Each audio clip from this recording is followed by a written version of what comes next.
Halo semuanya, kembali lagi di channel Wisnu Ardianto. Tidak semua keluarga lahir dari darah. Sebagian dipertemukan oleh luka yang sama dan mimpi yang tidak pernah benar-benar sembuh. Di lautan yang luas ini, mereka bertemu bukan sebagai orang yang utuh, tetapi sebagai orang-orang yang pernah hancur. Ada yang kehilangan rumah, ada yang kehilangan masa kecil, ada yang kehilangan orang yang dicintai, dan ada yang terlalu lama hidup sendirian, sampai lupa bagaimana rasanya dipercaya. Namun anehnya, justru dari luka-luka itulah mereka saling mengenali. Mereka tidak berkumpul karena sempurna. Mereka berkumpul karena tidak ada tempat lain untuk pulang. Di kapal kecil yang terus berlayar melawan dunia, lahirlah sebuah keluarga yang tidak pernah direncanakan. Sebuah keluarga yang tidak meminta masa lalu untuk hilang, tetapi memilih untuk tetap berjalan bersama. Inilah kisah tentang luka-luka yang tidak pernah benar-benar sembuh, namun perlahan berubah menjadi kekuatan. Inilah kisah, tragedi dan filosofi dari seluruh kru Topi Jerami. Assalamualaikum warahmatullahi wabarakatuh. Selamat datang di channel Wisnu Ardianto. Kita maju bersama. Yeah, yo!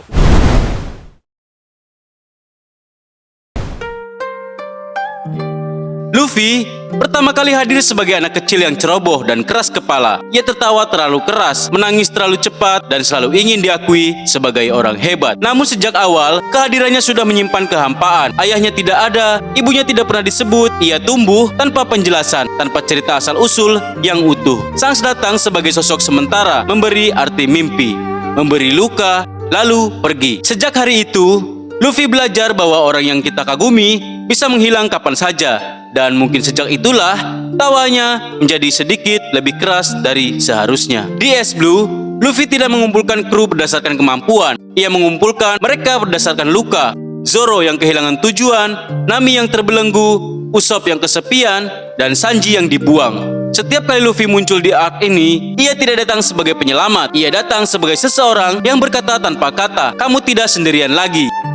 Jejak kehadirannya di Es Blue selalu meninggalkan satu hal, rasa aman yang aneh, seolah dunia boleh runtuh selama ada seseorang yang tetap berdiri di sampingmu. Di Alabasta, Luffy mulai terlihat seperti pemimpin, namun ia sendiri belum sadar akan itu. Ia melawan krokodil bukan karena keadilan, ia melawan karena temannya menangis. Di sini, jejak kehadiran Luffy berubah, bukan lagi anak yang berlari ke depan, melainkan seseorang yang memikul beban orang lain tanpa mengeluh. Namun ia masih naif. Ia masih percaya bahwa jika ia cukup kuat, semua orang bisa diselamatkan. Keyakinan inilah yang kelak akan dihancurkan. Di Skypiea, Luffy hadir sebagai simbol kebebasan murni. Ia tidak peduli langit atau bumi. Ia tidak peduli Tuhan atau manusia. Ia hanya tahu satu hal, tidak ada yang berhak merantai orang lain. Jejak kehadirannya di sini terasa ringan, namun menyimpan fondasi filosofis yang penting, bahwa kebebasan bukan hadiah, melainkan sesuatu yang harus diperjuangkan. Di Water 7, tawa Luffy mulai kehilangan kepolosannya. Kapal rusak, kru terpecah, Robin pergi. Untuk pertama kalinya, Luffy dihadapkan pada kenyataan pahit.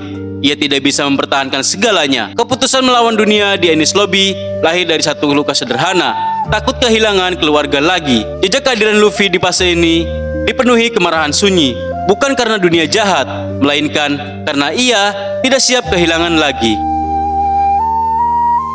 Di Enies Lobby, Luffy tidak hadir sebagai bajak laut.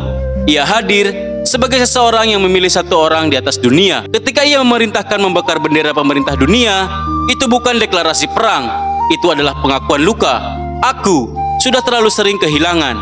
Sejak titik ini, Luffy tidak lagi sekedar anak yang berlari ke depan. Ia menjadi kapten yang siap menanggung konsekuensi dari setiap pilihan. Di Marineford, jejak kehadiran Luffy berubah menjadi jejak kehancuran batin. Ia datang terlambat, dan itu cukup. Kematian Es mematahkan satu keyakinan dasar Luffy, bahwa kehadirannya selalu cukup. Tangisnya di medan perang bukan tentang Es saja, melainkan tentang seluruh kehilangan yang selama ini ia tertawakan.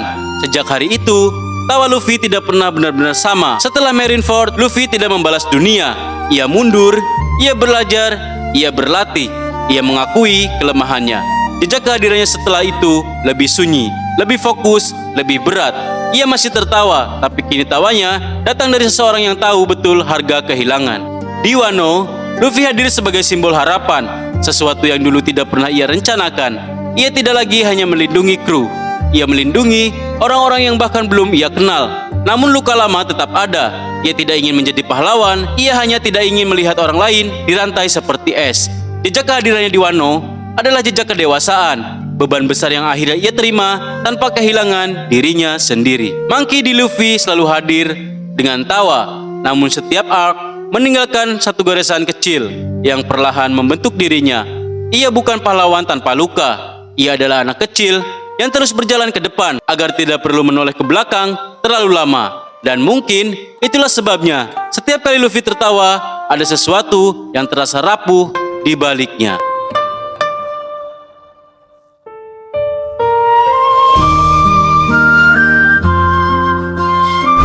Tragedi pertama Luffy bukan kematian, melainkan ketiadaan. Ayah hidup, tapi tidak hadir. Ibu bahkan tidak diberi ruang untuk dikenang. Sejak kecil, Luffy tumbuh tanpa penjelasan tentang siapa dirinya sebenarnya. Ia tidak pernah bertanya, namun justru disitulah lukanya. Karena anak yang tidak bertanya biasanya adalah anak yang sudah terlalu awal belajar menerima kehilangan sebagai sesuatu yang normal. Shanks adalah figur pertama yang membuat Luffy percaya pada mimpi, bukan dengan ceramah, melainkan dengan kehadiran. Namun tragedi muncul saat Shanks memilih pergi. Ia menyelamatkan Luffy dengan harga satu tangan. Bagi dunia, itu heroik. Bagi Luffy kecil, itu hutang yang tak terbayar. Sejak hari itu, Luffy membawa satu keyakinan sunyi. Jika aku lemah, orang lain yang akan terluka demi aku. Dan keyakinan itulah yang kelak menghancurkannya. Luffy tidak dibesarkan dengan pelukan. Ia dibesarkan dengan benturan. Dijatuhkan ke jurang, ditinggal di hutan, dipaksa kuat, bukan dipeluk. Garp tidak bermaksud jahat, namun kasih yang tidak diekspresikan sering berubah menjadi luka. Tragedinya bukan pada kekerasan fisik, melainkan pada pesan tak terucap. Kalau kau lemah, kau tidak pantas bertahan. Sabo adalah luka pertama yang benar-benar bernama. Ia adalah saudara yang bermimpi bersama, namun mati sebelum mimpi itu sempat tumbuh. Bagi Luffy kecil, kematian Sabo bukan hanya kehilangan orang. Itu adalah pertemuan pertama dengan kenyataan bahwa mimpi bisa padam tanpa peringatan. Sejak saat itu, Luffy tidak suka berpikir terlalu jauh ke depan. Ia hidup hari ini, karena besok terlalu rapuh untuk dipercaya. Ace adalah jangkar hidup Luffy. Seseorang yang selalu ada di depan, menjadi pelindung, menjadi alasan untuk terus berlari. Ketika Ace tertangkap, Luffy percaya satu hal yang keliru, bahwa kehadirannya cukup. Marineford menghancurkan keyakinan itu. Ia datang sejauh mungkin, berlari sekuat mungkin, namun tetap terlambat. Ace mati di pelukannya, bukan karena Luffy lemah, melainkan karena dunia tidak peduli seberapa besar tekad seseorang. Tragedi ini tidak membuat Luffy marah, ia membuatnya kosong. Tangisnya bukan ledakan, melainkan kehancuran senyap dari seorang anak yang akhirnya sadar tidak semua hal bisa ia lindungi. Di Sabaudi, Luffy kehilangan kru satu persatu tanpa bisa berbuat apa-apa.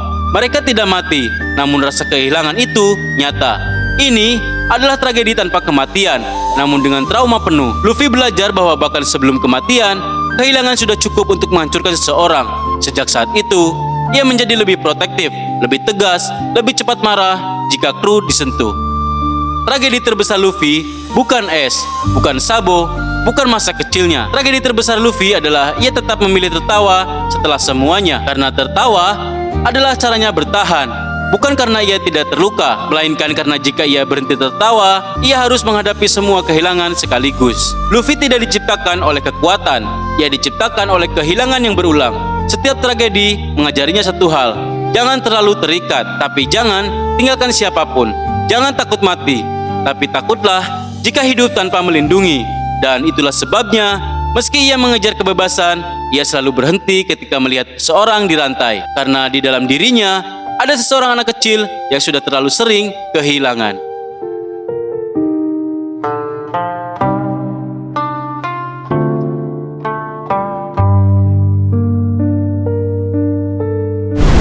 Luffy tidak hidup dengan prinsip yang rumit. Ia bahkan sering dianggap tidak berpikir. Namun justru disitulah filsafatnya bekerja. Kesederhanaan Luffy bukan kekosongan pikiran, melainkan hasil dari hidup yang selalu sering melukai. Bagi Luffy, Raja Bajak Laut bukanlah orang terkuat, bukan orang yang ditakuti, bukan yang menguasai lautan. Raja Bajak Laut adalah orang yang paling bebas di dunia. Kebebasan ini lahir dari trauma, karena sejak kecil Luffy hidup dalam kondisi dititipkan, diatur, ditinggalkan tanpa penjelasan. Maka kebebasan baginya bukan ide romantis. Ia adalah reaksi batin terhadap hidup yang terlalu sering mengurungnya dalam keadaan yang tidak pernah ia pilih. Luffy tidak pernah memaksakan mimpinya. Ia juga tidak membentuk kru dengan janji. Ia hanya bertanya satu hal, apa mimpimu? Karena ia tahu rasanya ketika mimpi dianggap bodoh, tidak penting, atau harus dikorbankan demi dunia orang dewasa. Luffy tidak menyelamatkan orang karena moral. Ia melakukannya karena ia benci dunia yang merampas mimpi. Ikatan lebih penting dari sistem. Luffy tidak percaya pada sistem, pemerintah, hukum, struktur. Bukan karena ia anarkis, tetapi karena sistemlah yang mengambil es darinya.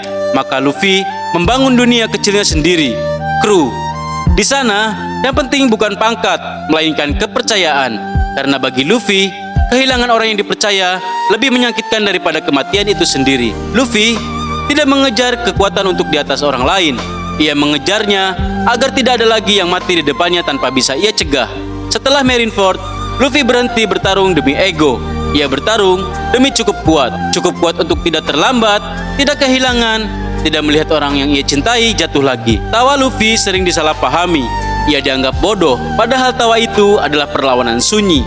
Karena dunia telah mencoba menghancurkannya berkali-kali, bahkan setiap kali. Luffy memilih tertawa dan berjalan lagi.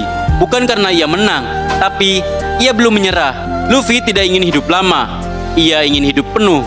Ia tahu risikonya, ia menerima kematian. Namun satu hal yang ia takuti, mati tanpa meninggalkan siapapun yang tertawa karena dirinya. Itulah sebabnya setiap langkah Luffy selalu jujur, selalu lurus, karena ia tahu hidup bisa berakhir kapan saja. Jika disederhanakan, filsafat hidup Luffy hanya satu kalimat, hiduplah bebas dan jangan ambil kebebasan orang lain. Kalimat ini lahir bukan dari kebijaksanaan, melainkan dari luka. Luffy mengajarkan kita bahwa kekuatan sejati tidak selalu terlihat tegas. Kadang ia lahir dalam bentuk kesetiaan, kadang dalam bentuk keberanian untuk tetap percaya meski dunia berulang kali mengecewakan. Ia menunjukkan bahwa orang yang paling keras tertawa seringkali adalah orang yang tidak ingin menunjukkan betapa sering hatinya patah. Luffy tidak pernah meminta dunia mengerti dirinya. Ia hanya meminta satu hal, jangan merantai orang lain demi ketertibanmu. Dari Luffy, kita belajar bahwa hidup tidak harus selalu benar di mata sistem. Terkadang, hidup hanya perlu jujur pada hati. Ia juga mengajarkan bahwa kehilangan tidak selalu membuat seseorang pahit. Bagi sebagian orang, kehilangan justru menjadi alasan untuk melindungi lebih banyak orang lain. Luffy tidak tumbuh menjadi dingin setelah es pergi. Ia tumbuh menjadi lebih sadar bahwa cinta selalu membawa risiko. Namun hidup tanpa mencintai jauh lebih menyakitkan. Dan yang paling penting, Luffy mengajarkan kita bahwa meminta bantuan bukan tanda kelemahan. Karena ia runtuh setelah Marineford. Ia tidak bangkit sendirian. Ia menerima tangan Rayleigh, menerima waktu, menerima proses. Karena bertahan hidup bukan tentang seberapa cepat kita bangkit, melainkan tentang berani mengakui bahwa kita tidak selalu kuat. Monkey D. Luffy bukan manusia tanpa luka. Ia hanya memilih tertawa agar luka itu menentukan arah hidupnya. Ia berjalan ke depan bukan karena ia yakin akan menang, melainkan karena berhenti berarti kembali ke semua kehilangan yang belum selesai ia terima. Dan mungkin di balik mimpi menjadi raja bajak laut, ada satu doa yang tidak pernah ia ucapkan, agar saat ia sampai di ujung laut itu, semua orang yang ia cintai masih berdiri dan tertawa bersama. Karena bagi Luffy, kebebasan tanpa orang-orang yang ia lindungi hanyalah lautan kosong. Dan di sanalah, di antara tawa dan luka,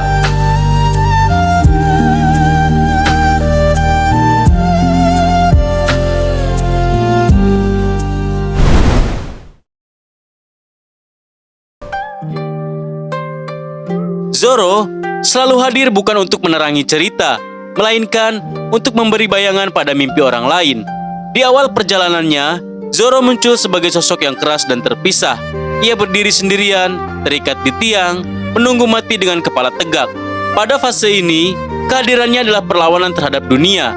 Ia belum percaya pada kru, belum percaya pada mimpi bersama. Luka yang ia bawa masih bersifat personal, ego yang ditempa oleh kekalahan, dan janji yang belum menemukan wadah. Saat ia bergabung dengan Luffy, nuansa kehadiran Zoro berubah. Ia tak menjadi bawahan, melainkan penjaga batas. Setiap kali Luffy melangkah terlalu ceroboh, Zoro hadir sebagai pengingat bahwa mimpi selalu punya harga. Di sini, lukanya mulai bergeser dari luka ambisi pribadi menjadi luka tanggung jawab. Di Baratie, saat berhadapan dengan Mihawk, kehadiran Zoro mencapai titik simbolis. Ia tidak sekedar kalah, ia menawarkan tubuhnya sendiri pada kehancuran demi membuktikan bahwa jalan yang ia pilih pantas dilalui. Di saat itu, setiap kemunculan Zoro selalu membawa aura ini.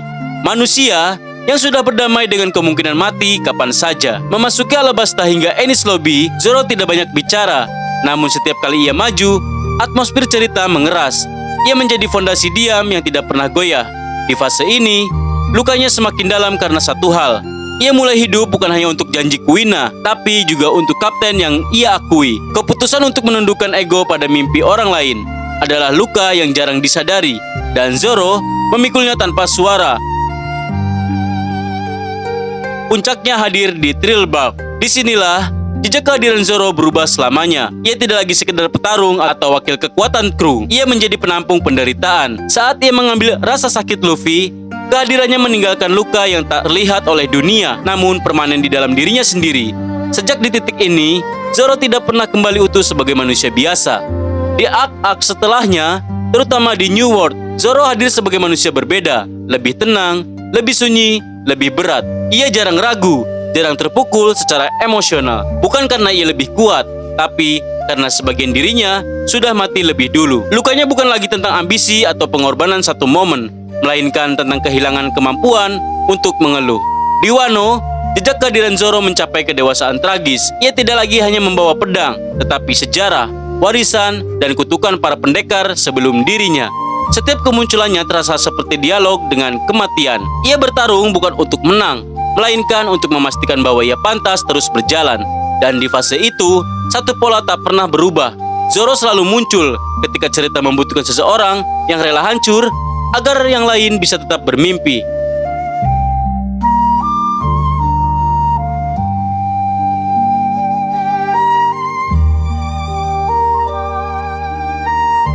Tragedi Zoro tidak meledak dalam satu kejadian besar. Ia tumbuh pelan, seperti karat pada pedang. Tidak terlihat, tapi pasti melemahkan dari dalam. Segalanya bermula dari masa kecil yang keras, namun jujur. Zoro kecil hidup dalam dunia yang sederhana, dojo, pedang kayu, dan satu tujuan. Ia ingin menang, bukan untuk dipuji, melainkan untuk membuktikan bahwa keberadaannya sah. Namun di atas semua murid, berdirilah Kuina, lebih kuat, lebih tajam, dan selalu menang. Setiap kekalahan bukan sekedar jatuh, itu adalah luka pada harga diri seorang anak yang percaya bahwa kekuatan adalah satu-satunya bahasa hidup. Saat Kuina mengakui ketakutannya bahwa ia akan kalah oleh dunia hanya karena ia perempuan, Zoro dihadapkan pada ironi yang tidak bisa ia jawab. Untuk pertama kalinya, ia menyadari bahwa bahkan kekuatan pun bisa kalah oleh takdir. Lalu, Kuina mati. Tanpa duel, tanpa kehormatan, tanpa makna yang bisa dipeluk. Di titik itulah, tragedi Zoro lahir sepenuhnya. Ia tidak kehilangan seseorang, ia kehilangan arah untuk membenci dunia. Tidak ada musuh, tidak ada pelaku, hanya kekosongan yang tidak bisa ditebas. Zoro memilih jalan paling kejam untuk bertahan, mengikat hidupnya pada janji yang mustahil, menjadi pendekar pedang terkuat di dunia, bukan sebagai mimpi, melainkan sebagai hukuman seumur hidup. Sejak saat itu, hidup Zoro berubah menjadi rangkaian ujian diri. Ia sengaja mencari pertarungan, ia menentang bahaya, bukan karena ingin mati, melainkan karena hidup tanpa rasa sakit terasa seperti pengkhianatan. Kekalahan dari Mihawk memperdalam tragedi ini, bukan karena kalah, melainkan karena ia menyadari betapa jauhnya jarak antara janji dan kenyataan. Di hadapan pendekar pedang terhebat, Zoro membuka dadanya sendiri, tindakan simbolis dari manusia yang sudah tidak takut kehilangan apapun selain makna hidupnya. Namun tragedi Zoro mencapai bentuk paling dewasa saat ia memilih mengikuti Luffy sepenuhnya. Ini bukan keputusan ringan, ini adalah pembunuhan perlahan atas ego. Zoro yang dulu hidup hanya untuk namanya sendiri, kini hidup untuk menjaga mimpi orang lain tetap bernapas. Ia menurunkan derajat mimpinya, bukan karena lemah, tetapi karena ia percaya bahwa kekuatan sejati adalah tahu kapan harus menempatkan diri di belakang. Thrillbark menjadi penanda paling brutal dari tragedi ini. Saat ia menyerap rasa sakit Luffy, Zoro tidak sedang menjadi pahlawan. Ia sedang menegaskan satu keyakinan bahwa jika seseorang harus hancur, biarlah itu dirinya. Sejak momen itu, tragedi Zoro tidak lagi bersifat emosional. Ia menjadi struktural. Ia tertanam dalam caranya berdiri, berbicara, dan bertarung. Zoro hidup dalam kondisi siap kehilangan segalanya setiap kali ia melangkah maju. Di Wano, tragedi itu menentukan bentuk akhir. Zoro tidak lagi bertarung hanya dengan tubuhnya, tetapi dengan sejarah yang tidak ia pilih, pedang-pedang yang menuntut, nama-nama besar yang harus ditebus, dan kenyataan pahit bahwa hidupnya kini lebih besar dari dirinya sendiri. Tragedi utama Zoro adalah ia memulai perjalanan untuk menjadi yang terkuat. Namun sepanjang jalan, ia kehilangan hak untuk hidup sebagai manusia biasa.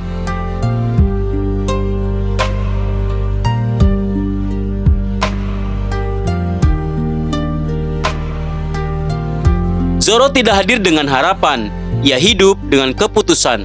Sejak kecil, ia belajar satu hal pahit, bahwa dunia tidak peduli pada potensi, tidak peduli pada niat baik, dan tidak peduli pada siapa yang seharusnya menang. Karena itu, filosofi Zoro lahir dari ketidakpercayaan, bukan sinisme, melainkan kesadaran bahwa hidup harus ditanggung sendiri. Bagi Zoro, kehormatan bukanlah reputasi. Ia tidak ada hubungannya dengan pujian, gelar, atau sorak-sorai. Kehormatan adalah kesetiaan pada pilihan, bahkan ketika pilihan itu menyakitkan. Itulah mengapa Zoro tidak pernah menawar penderitaan. Rasa sakit baginya bukan gangguan, melainkan konfirmasi. Jika tubuhnya hancur, berarti ia berada di jalan yang benar. Jika ia masih sanggup berdiri, berarti ia masih belum cukup jauh. Zoro percaya bahwa kekuatan sejati bukan terletak pada kemenangan, melainkan pada kemampuan menanggung akibat tanpa menyalahkan siapapun. Dalam hidup Zoro, tidak ada takdir yang bisa disalahkan. Kuina mati, dan itu tidak adil. Namun ketidakadilan itu tidak membuatnya membenci dunia. Ia justru menolak dunia memiliki kuasa atas reaksinya. Inilah inti filosofi Zoro. Dunia boleh kejam, tapi ia tidak akan menjadi pengecut. Kesetiaan Zoro pada Luffy sering disalahartikan sebagai pengabdian buta. Padahal itu adalah keputusan filosofis paling radikal dalam hidupnya. Ia memilih mempercayakan mimpinya pada seseorang yang bahkan lebih ceroboh darinya. Bukan karena Luffy sempurna, tetapi karena Luffy berani memikul tanggung jawab atas kegagalannya sendiri.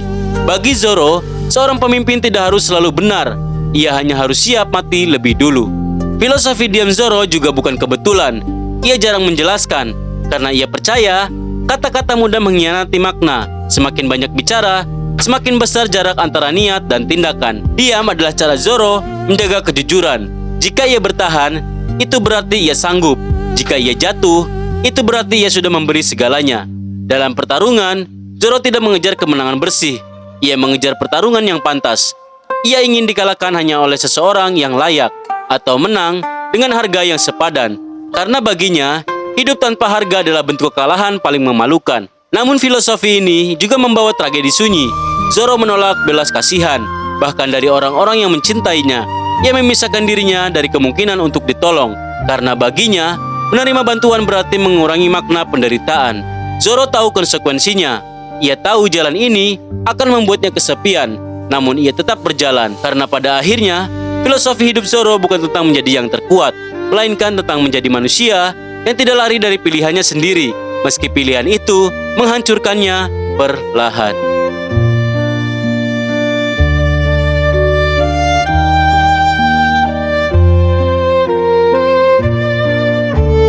Dari Roronoa Zoro, hidup mengajarkan sesuatu yang jarang ingin kita dengar, bahwa tidak semua luka akan sembuh, dan tidak semua penderitaan harus menemukan keadilan.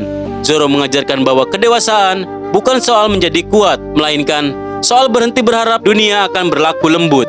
Ia tidak menunggu pengertian, ia tidak menagih empati, ia hanya memastikan bahwa apapun yang terjadi, ia tidak mengkhianati pilihannya sendiri. Hidup sering memaksa kita memikul beban yang bahkan tidak kita pilih. Seperti Zoro yang mewarisi janji Kuina, kita pun kerap mewarisi harapan orang lain, kesalahan masa lalu, atau tanggung jawab yang datang terlalu dini. Pelajaran dewasa dari Zoro adalah jika beban itu sudah berada di pundakmu, menolak memikulnya tidak akan menghilangkannya. Ia hanya akan menjatuhkanmu lebih cepat. Namun Zoro juga mengingatkan sisi paling berbahaya dari keteguhan, bahwa terlalu lama menahan rasa sakit sendirian bisa mengikis bagian paling manusiawi dari diri kita. Diam memang membuat kita bertahan, tapi ia juga bisa membuat kita lupa bagaimana caranya meminta tolong. Zoro bukan teladan karena ia sempurna, melainkan karena ia jujur pada konsekuensi. Ia tahu jalannya sunyi, dan ia menerimanya tanpa menyalahkan siapapun. Dari Zoro, kita belajar bahwa kekuatan sejati bukanlah selalu berdiri paling depan, tetapi menjadi sandaran tanpa perlu dikenal. Dan mungkin pelajaran paling dewasa dari semuanya adalah bahwa ada saatnya dalam hidup di mana kita harus memilih antara menjadi bahagia atau menjadi setia pada makna. Dan Zoro memilih makna, dan ia pun harus membayar pilihan itu dengan kesendirian. Roronoa Zoro tidak pernah meminta dunia mengingat lukanya. Ia hanya meminta dirinya sendiri untuk tidak berhenti berjalan. Dan mungkin di balik semua pedang, janji, dan darah, Zoro hanyalah seorang anak yang tidak ingin kematian temannya menjadi sia-sia.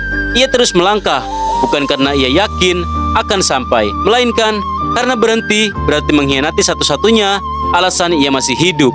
Karena ada manusia yang tidak mencari cahaya di ujung jalan. Ia hanya memastikan bahwa kegelapan yang ia lewati memiliki arti. Dan ketika suatu hari ia jatuh, dunia mungkin hanya melihat seorang pendekar pedang yang kalah. Tapi di dalam sunyi yang tidak tercatat, akan ada satu kebenaran kecil yang tertinggal, bahwa Zoro telah hidup sepenuhnya sesuai dengan lukanya.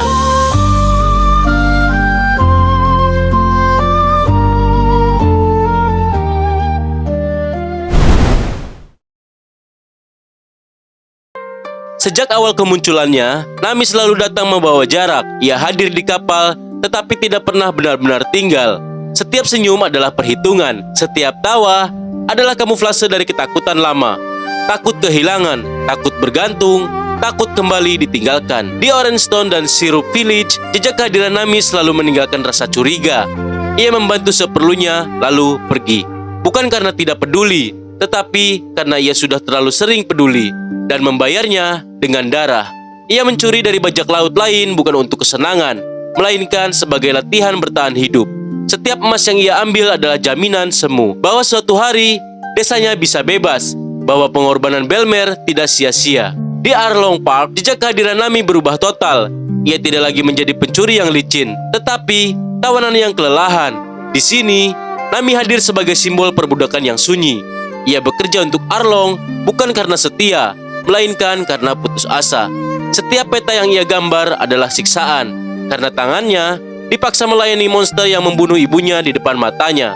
Yang paling kejam dari Arlong Park bukan kekerasan fisiknya, melainkan harapan palsu yang terus dipelihara. Arlong membiarkan Nami bermimpi tentang kebebasan, hanya untuk menghancurkannya di saat terakhir. Ketika uang 100 juta berry dirampas, bukan hanya tabungannya yang hancur, keyakinan Nami ikut runtuh. Di sanalah jejak kehadirannya mencapai titik terendah. Ia menusuk tato Arlong di lengannya sendiri, bukan untuk mati, tetapi untuk menghapus identitas palsu yang dipaksakan padanya selama bertahun-tahun. Saat ia akhirnya meminta tolong pada Luffy, itu bukan teriakan lemah, itu adalah pengakuan terdalam bahwa ia sudah terlalu lama bertahan sendirian.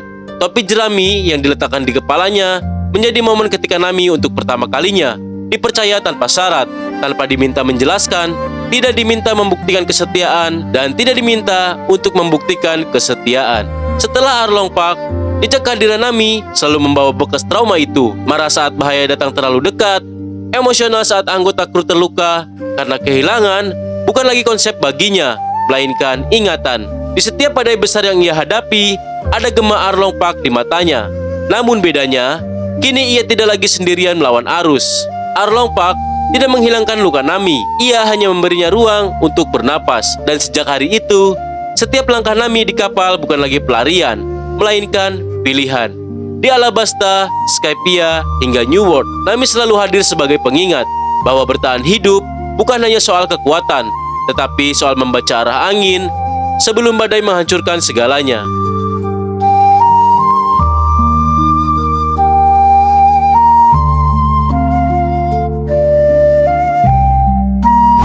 Nami tidak tumbuh dalam kemiskinan biasa. Ia tumbuh dalam kemiskinan yang selalu disertai ancaman kematian. Sejak kecil, ia belajar bahwa senyum bisa dibeli dan nyawa bisa ditawar jika kau cukup patuh pada mereka yang berkuasa. Tragedinya dimulai bukan saat Arlong datang, melainkan saat ia menyadari bahwa orang dewasa pun bisa tak berdaya. Ketika Belmer berdiri dengan senapan di tangan, bukan untuk menang, tetapi untuk mempertahankan harga diri di hadapan anak-anaknya. Nami melihat kebenaran yang kejam. Keberanian tidak selalu menyelamatkan siapapun. Kematian Belmer menanam luka pertama, rasa bersalah, Nami hidup dengan keyakinan bahwa ibunya mati karena memilih mengaku memiliki anak. Sejak hari itu, cinta menjadi sesuatu berbahaya baginya. Karena cinta mengundang kehilangan. Perbudakan yang dibungkus harapan Arlong tidak sekedar menjajah desa, ia menjajah masa depan Nami. Ia memberi satu kesepakatan yang tampak adil. Kumpulkan uang dan desamu bebas. Kesepakatan itu bukan harapan, itu rantai yang lebih halus. Selama bertahun-tahun, Nami mencuri, berbohong, dan mengkhianati. Bukan karena ia kehilangan moral, tetapi karena ia menjualnya sedikit demi satu tujuan yang lebih besar.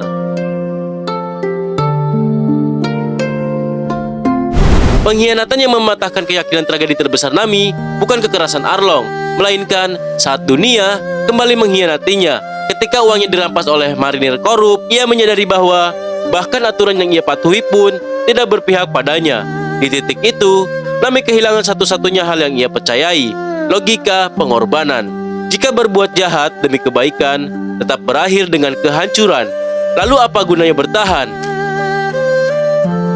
Ia tidak marah, ia hancur, dan kehancuran itu membuatnya melukai dirinya sendiri, menusuk tato Arlong. Seolah dengan menghancurkannya, ia bisa menghapus bertahun-tahun perbudakan. Momen permintaan yang mengubah segalanya ketika Nami akhirnya menangis dan meminta tolong kepada Luffy. Itu bukan keputusan impulsif, itu adalah kegagalan total dari prinsip hidupnya sendiri. Ia mengakui bahwa kecerdikan, uang, dan pengorbanan pribadi tidak cukup untuk menyelamatkan semua orang. Permintaan itu menandai tragedi yang berakhir dan luka yang mulai sembuh. Bukan karena dunia menjadi baik, tetapi karena Nami berhenti menanggungnya sendirian. Ia hanya berubah bentuk.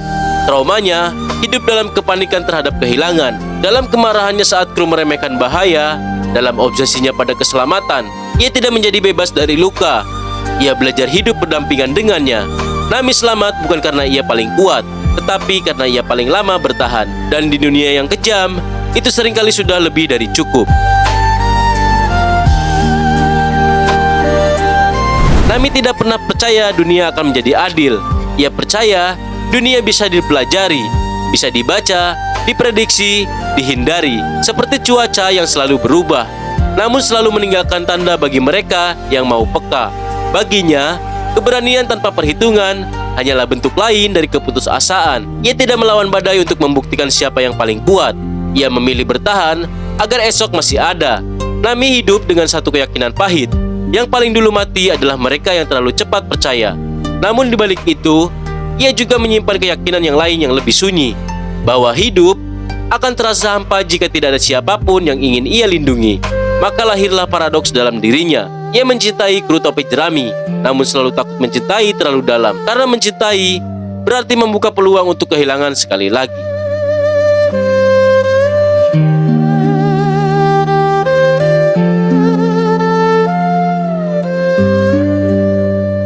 Dari Nami, kita belajar bahwa cerdas bukan berarti dingin, dan berhati-hati bukan berarti pengecut. Kita belajar bahwa trauma seringkali menyamar sebagai sifat buruk, rakus, cerewet, perhitungan, emosional.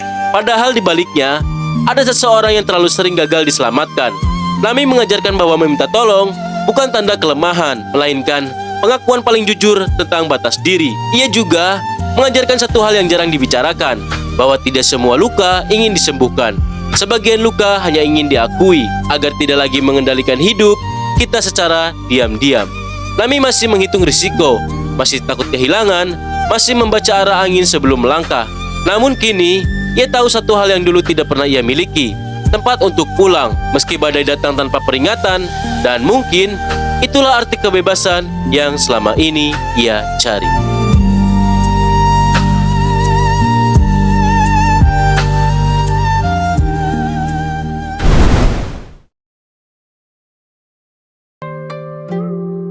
Setiap kali Usopp hadir dalam cerita, nuansa tidak pernah benar-benar aman. Bukan karena musuhnya kuat, melainkan karena ketakutan manusia ikut masuk ke dalam frame. Di Syrup Village, Usopp muncul sebagai anak yang berteriak tentang bahaya yang tidak pernah datang. Namun teriakannya bukan kebohongan kosong. Itu adalah trauma yang terus memanggil ayahnya pulang. Sejak awal, kehadiran Usopp selalu membawa luka yang sama. Takut sendirian, takut dilupakan, takut tak dianggap nyata. Saat memasuki Grand Line, Usopp menjadi suara yang sering dianggap mengganggu. Di Little Garden, ia berdiri di hadapan raksasa, bukan karena untuk menang, tetapi untuk menyaksikan makna kehormatan. Dan sejak saat itu, setiap kali Usopp muncul, ia selalu membawa satu pertanyaan sunyi. Apakah orang lemah boleh bermimpi besar?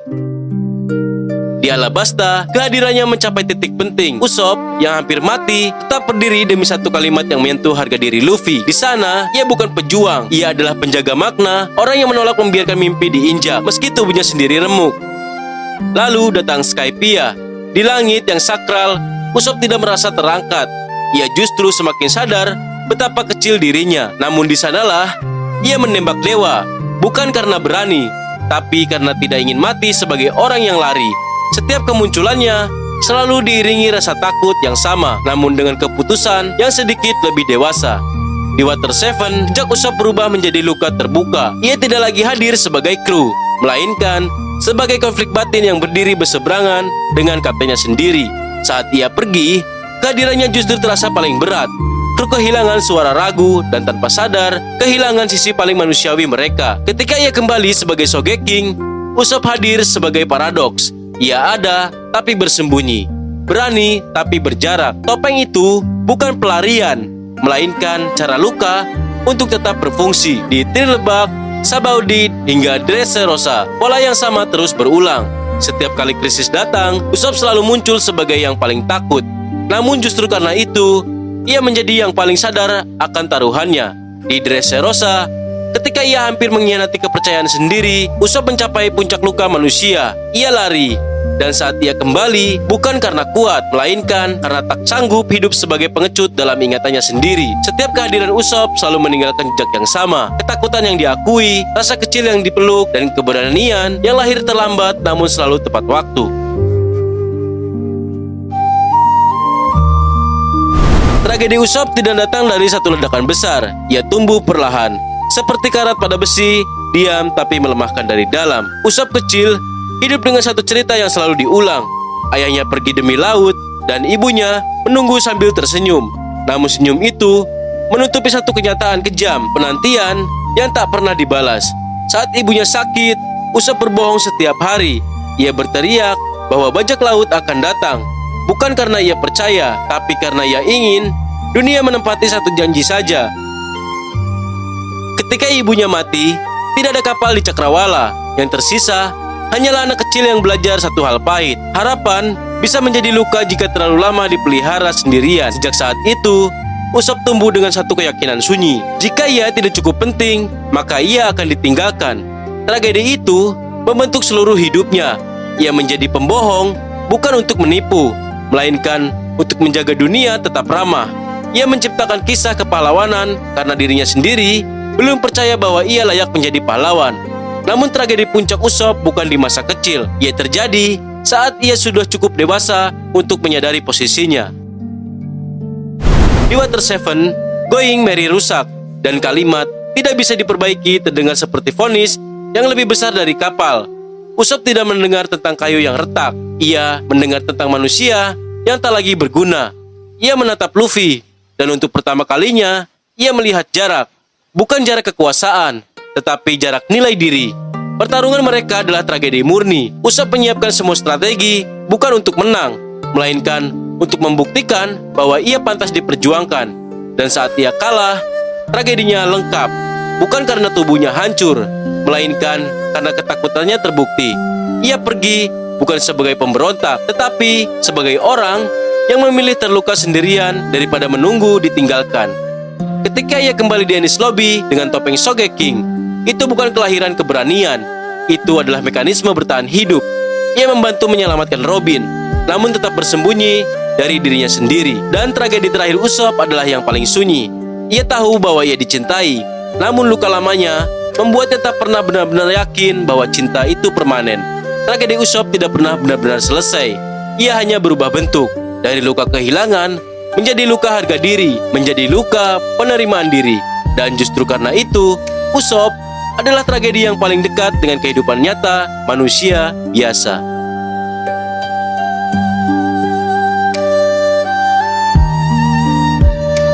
Usopp tidak pernah percaya bahwa hidup adil.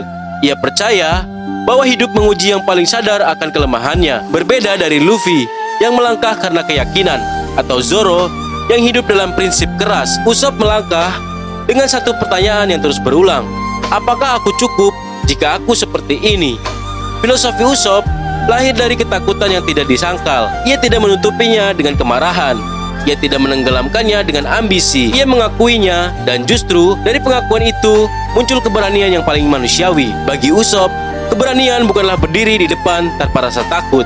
Keberanian adalah tetap hadir meski seluruh tubuh memerintahkan untuk lari. Itulah sebabnya ia selalu tampak ragu, namun hampir selalu kembali. Kebohongan Usopp bukan menjadi kejahatan moral. Ia adalah alat eksistensial. Dengan berbohong, Usopp menciptakan versi dirinya yang belum mampu ia hidupi. Kebohongan itu bukan penyangkalan realitas, melainkan janji pada masa depan. Topeng Sogeking memperjelas filosofi ini. Kadang manusia perlu jarak dari dirinya sendiri untuk melakukan hal yang benar, bukan karena munafik, tetapi karena jiwa belum cukup kuat untuk menanggung identitasnya secara utuh. Usopp mengajarkan bahwa harga diri tidak lahir dari kemenangan besar. Ia tumbuh dari keputusan kecil yang diulang. Tetap berdiri ketika dihina, tetap menembak ketika tangan bergetar, tetap berkata jujur meski suara bergetar. Dalam dunia yang mengagungkan kekuatan, Usopp memilih jalan lain, bertahan tanpa menyangkal kelemahan. Dan mungkin itulah filosofinya yang paling sunyi. Manusia tidak perlu menghilangkan rasa takut untuk hidup bermakna. Cukup pastikan bahwa rasa takut itu menjadi satu-satunya suara yang kita dengar.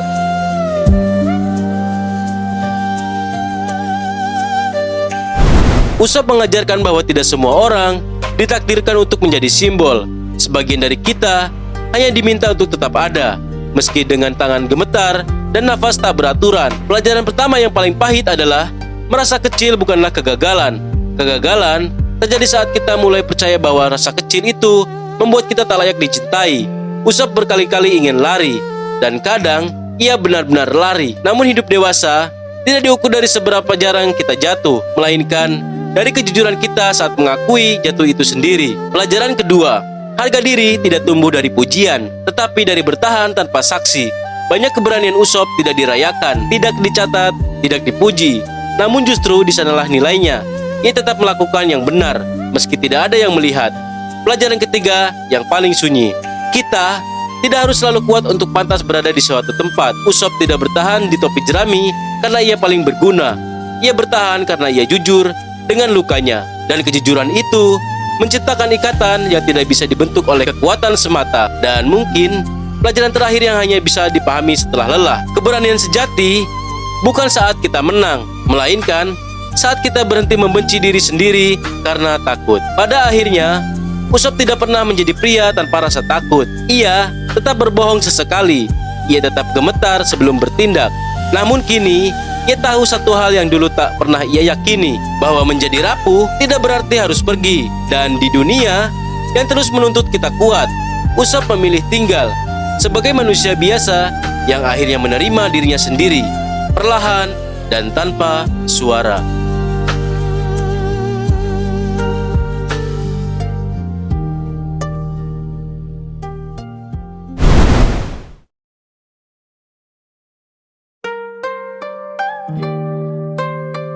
Setiap kali Sanji hadir dalam cerita, suasana tidak pernah benar-benar tenang.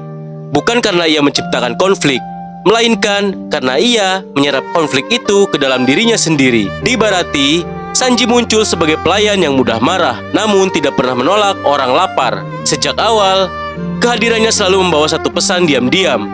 Aku tahu rasanya hampir mati karena ditinggalkan. Setiap piring yang ia sajikan adalah jejak luka masa lalu yang belum sembuh. Saat ia bergabung dengan topi jerami, Sanji tidak hadir sebagai pusat kekuatan, melainkan sebagai penyangga emosional yang tak terlihat. Ia jarang berdiri paling depan, namun selalu memastikan tidak ada yang jatuh dari barisan. Di Arlong Park, Sanji hadir bukan untuk unjuk kekuatan, melainkan untuk menjaga jalur agar yang lain bisa menang. Sejak titik ini, pola kehadirannya mulai jelas. Sanji adalah orang yang mengotori tangannya sendiri agar mimpi orang lain tetap bersih. Di Alabasta, Sanji menjadi Mr. Prince. Ia muncul dalam bayangan, mengambil peran licik, manipulatif, bahkan berbahaya. Semua hal yang bertentangan dengan citra pahlawan. Namun justru di sanalah lukanya terlihat. Ia rela menjadi sosok yang tidak disukai asal krunya selamat.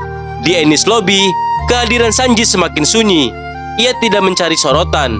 Ia memilih misi-misi yang tidak akan dikenang. Di titik ini, Sanji tidak lagi bertarung untuk menang. Ia bertarung agar beban tidak jatuh ke orang yang ia cintai. Di Thriller Bark, pengorbanannya mencapai bentuk paling telanjang. Saat ia siap menyerahkan hidupnya demi Zoro dan Luffy, kita melihat inti lukanya. Sanji merasa nyawanya lebih mudah digantikan daripada nyawa orang lain. Ia tidak melihat dirinya sebagai pusat cerita, melainkan sebagai alat yang boleh patah. Di Sabaody, Sanji hadir dalam kepanikan kolektif. Ia tidak tahu harus bagaimana, namun tetap bergerak. Saat kru tercerai-berai, jejak kehadirannya adalah kebingungan manusiawi, bukan pahlawan, tapi kepedihan kehilangan. Dan di Whole Cake Island, Sanji tidak lahir sebagai pelindung. Ia hadir sebagai luka yang dipaksa menatap asalnya sendiri. Setiap kemunculannya di arc ini membawa suasana tercekik, rasa bersalah, penolakan diri, dan keinginan untuk menghilang. Ia ada, tapi terus mencoba untuk pergi. Ketika ia akhirnya kembali ke kru, kehadiran Sanji berubah. Ia masih melindungi, namun tidak lagi sendirian sepenuhnya. Luka itu belum sembuh, tapi ia tidak lagi memikulnya sendirian. Whole Cake Island bukan medan perang bagi Sanji. Ia adalah ruang interogasi batin, tempat masa lalu memaksa hadir tanpa izin. Saat Sanji kembali ke Germa, ia tidak lagi kembali sebagai anak yang ingin membalas dendam. Ia kembali sebagai korban yang sudah belajar menahan sakit. Setiap langkahnya di tanah itu adalah pengakuan diam-diam bahwa luka yang ia kubur masih bernafas. Ayahnya tidak berubah. Itulah yang paling menyakitkan. Tidak ada penyesalan, tidak ada pengakuan, hanya efisiensi dingin. Dan di hadapan dinginnya itu, Sanji kembali merasa tidak layak dipertahankan. Pernikahan paksa bukan jebakan politik semata. Bagi Sanji, itu adalah simbol paling kejam. Ia akan digunakan lalu dibuang seperti dulu, hanya dengan kemasan yang lebih rapi. Ia menerima semuanya tanpa melawan, bukan karena ia patuh, tetapi karena ia percaya bahwa pengorbanannya akan menghentikan penderitaan orang lain. Inilah inti tragedinya. Sanji mengira dirinya hanya bernilai jika menghilang demi orang lain. Puncak tragedi itu terjadi saat ia memukul Luffy. Pukulan itu bukan bentuk kebencian. Itu adalah permintaan putus asa agar tidak diselamatkan. Sanji ingin Luffy membencinya, karena kebencian lebih mudah diterima daripada cinta yang membuatnya merasa berhutang. Ia menyerang satu-satunya orang yang tidak pernah mengukur nilainya dari kegunaan. Dan ketika Luffy tetap menunggu, tidak pergi, tidak memaksa, tidak mengancam, tragedi Sanji runtuh ke titik paling telanjang. Ia lapar, bukan hanya secara fisik, tetapi secara eksistensial. Lapar akan penerimaan tanpa syarat. Tangisan Sanji di hujan bukanlah klimaks emosional yang dramatis. Itu adalah pengakuan kalah seorang anak yang terlalu lama berpura-pura dewasa. Whole Cake Island memaksa Sanji melihat satu kebenaran yang selama ini ia hindari, bahwa pengorbanan diri tanpa batas bukan bentuk cinta, melainkan warisan luka yang belum sembuh. Ia kembali bukan karena ia berguna, ia kembali karena ia diinginkan.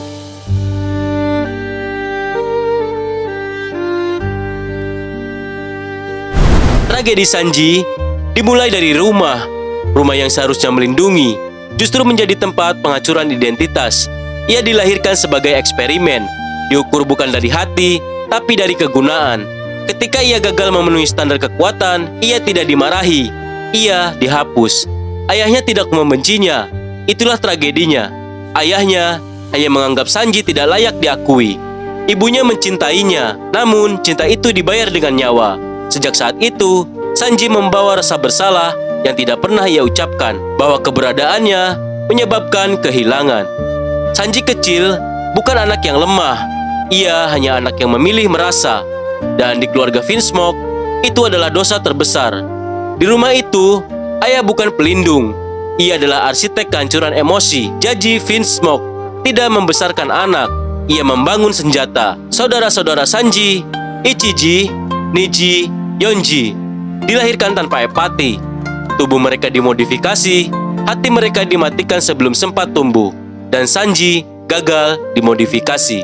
Bagi dunia luar, itu mungkin keberuntungan, tapi di rumah Vinsmoke, kegagalan itu adalah kutukan. Konflik utama Sanji dengan ayahnya bukan tentang kekuatan, itu tentang makna manusia. Jaji melihat Sanji sebagai produk rusak, anak yang masih bisa menangis, anak yang takut menyakiti, anak yang lebih memilih memasak daripada membunuh. Bagi Jaji, itu memalukan. Bagi Sanji, itu satu-satunya cara bertahan sebagai manusia. Setiap tatapan ayahnya berkata, "Kau seharusnya tidak ada." Dan luka terbesarnya bukan pukulan, melainkan penghapusan identitas. Jaji tidak berusaha memperbaiki Sanji, ia berusaha menghapusnya. Saudara-saudaranya menjadi cermin kekejaman itu. Mereka tidak membencinya karena alasan pribadi. Mereka membencinya karena diajarkan untuk melakukannya. Sanji dipukul bukan karena salah.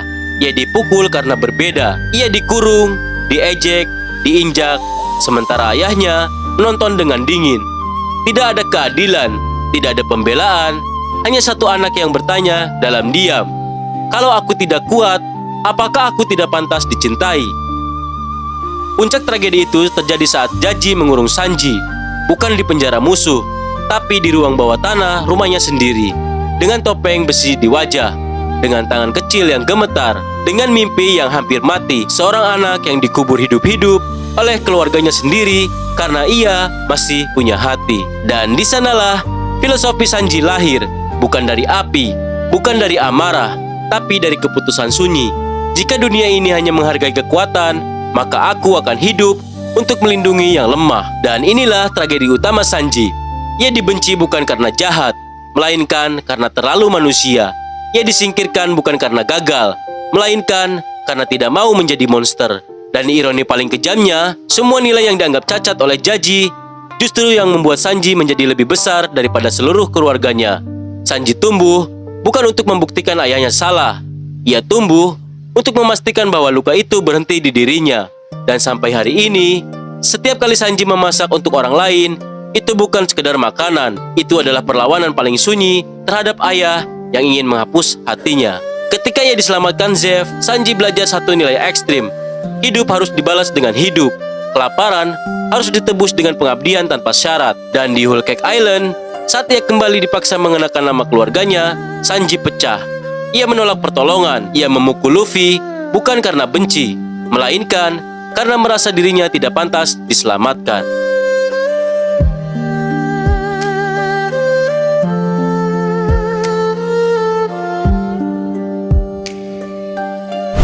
Sanji hidup dengan satu prinsip yang menyakitkan dirinya sendiri. Lebih baik aku hancur daripada orang lain terluka. Ia menolak memukul wanita, bukan karena kode kesatria kosong, tapi karena ia tidak ingin menjadi seperti ayahnya, seseorang yang menyakiti demi efisiensi.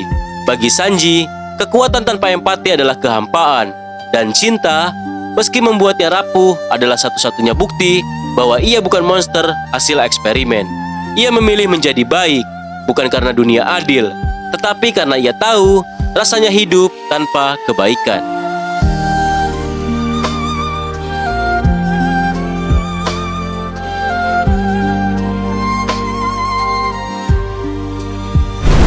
Sanji mengajarkan bahwa tidak semua pengorbanan adalah mulia.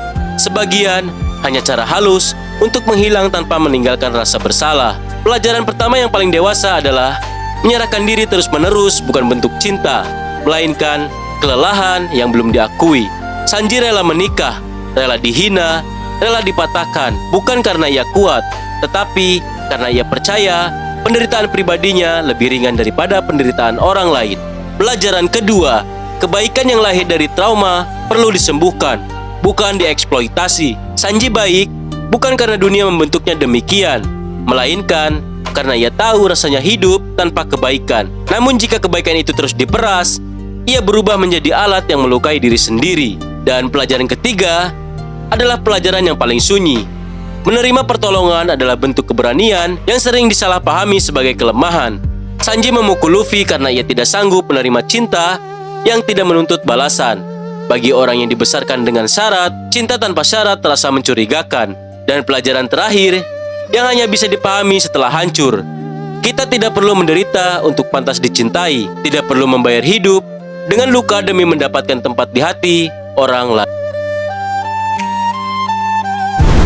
Pada akhirnya, Sanji tidak pulang sebagai pahlawan. Ia pulang sebagai seseorang yang akhirnya berani berkata, "Aku ingin diselamatkan." Apinya masih menyala, tawanya masih sama, namun di balik itu ada luka yang tidak lagi bersembunyi di balik pengorbanan.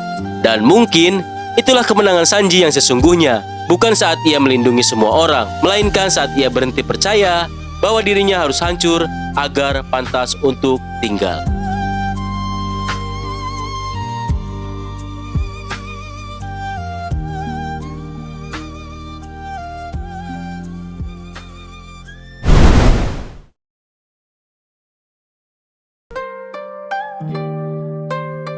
Tony Chopper bisa berbicara dan berpikir bukan karena keajaiban yang indah. Ia bisa melakukannya karena kesalahan yang lahir dari rasa ingin diterima. Hitonomi, buah iblis manusia, tidak ia makan untuk menjadi kuat. Ia memakannya karena naluri paling dasar makhluk hidup, ingin berubah agar tidak lagi ditolak. Buah itu memberinya bahasa, nalar, dan kesadaran. Namun bersamaan dengan itu, Chopper kehilangan satu hal yang lebih sunyi, tempat untuk pulang. Ia tidak lagi sepenuhnya rusa dan tetap tidak pernah benar-benar dianggap manusia.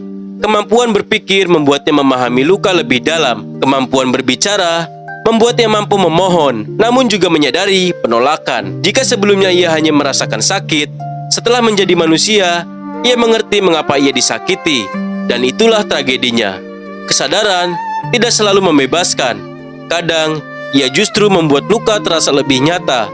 Chopper tidak diberi pikiran untuk bahagia.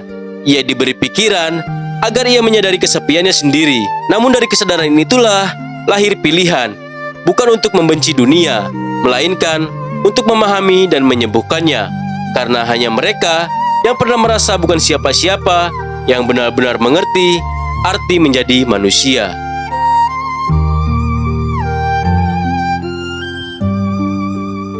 Chopper pertama kali hadir bukan sebagai kru, melainkan sebagai bisikan ketakutan di Drum Island. Ia muncul dari balik badai salju, sebagai monster yang hanya berani melihat manusia dari kejauhan.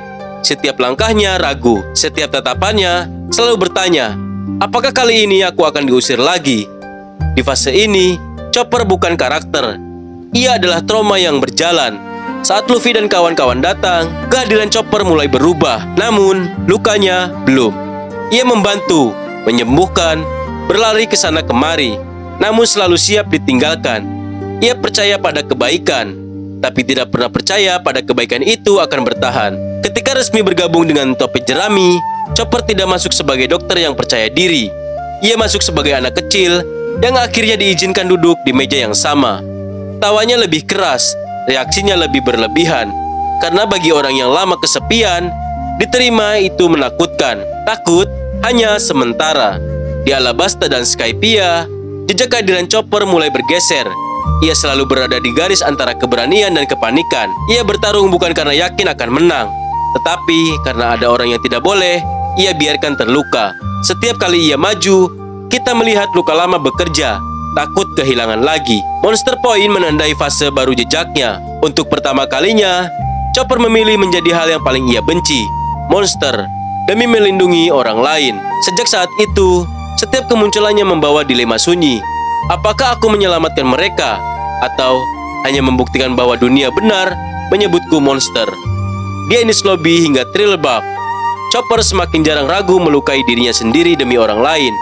Ia menelan rasa sakit dengan diam, karena di kepalanya, rasa sakit itu pantas ia terima. Masuk ke era pasca time skip, jejak kehadiran Chopper tampak lebih cerah di permukaan, namun justru lebih berat di dalam.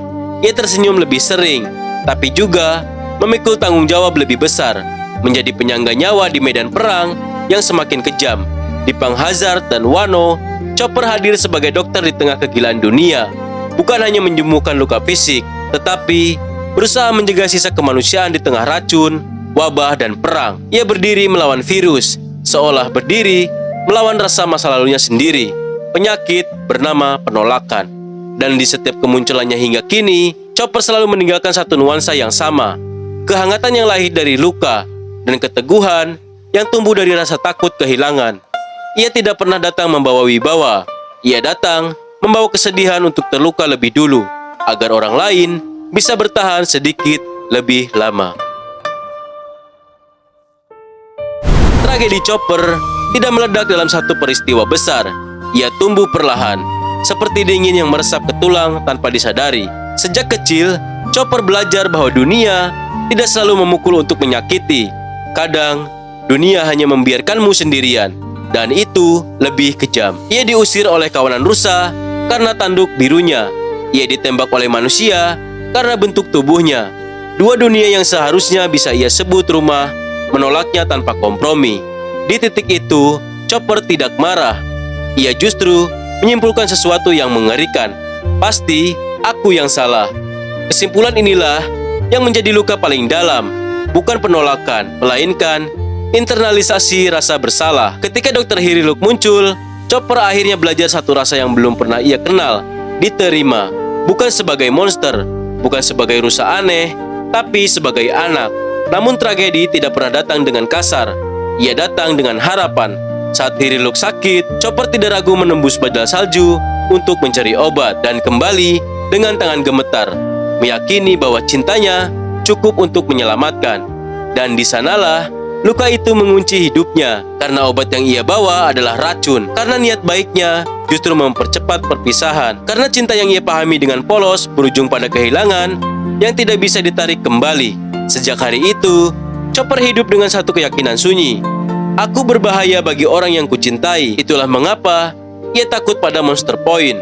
Bukan karena bentuknya mengerikan, melainkan karena ia melihat ulang dirinya sendiri.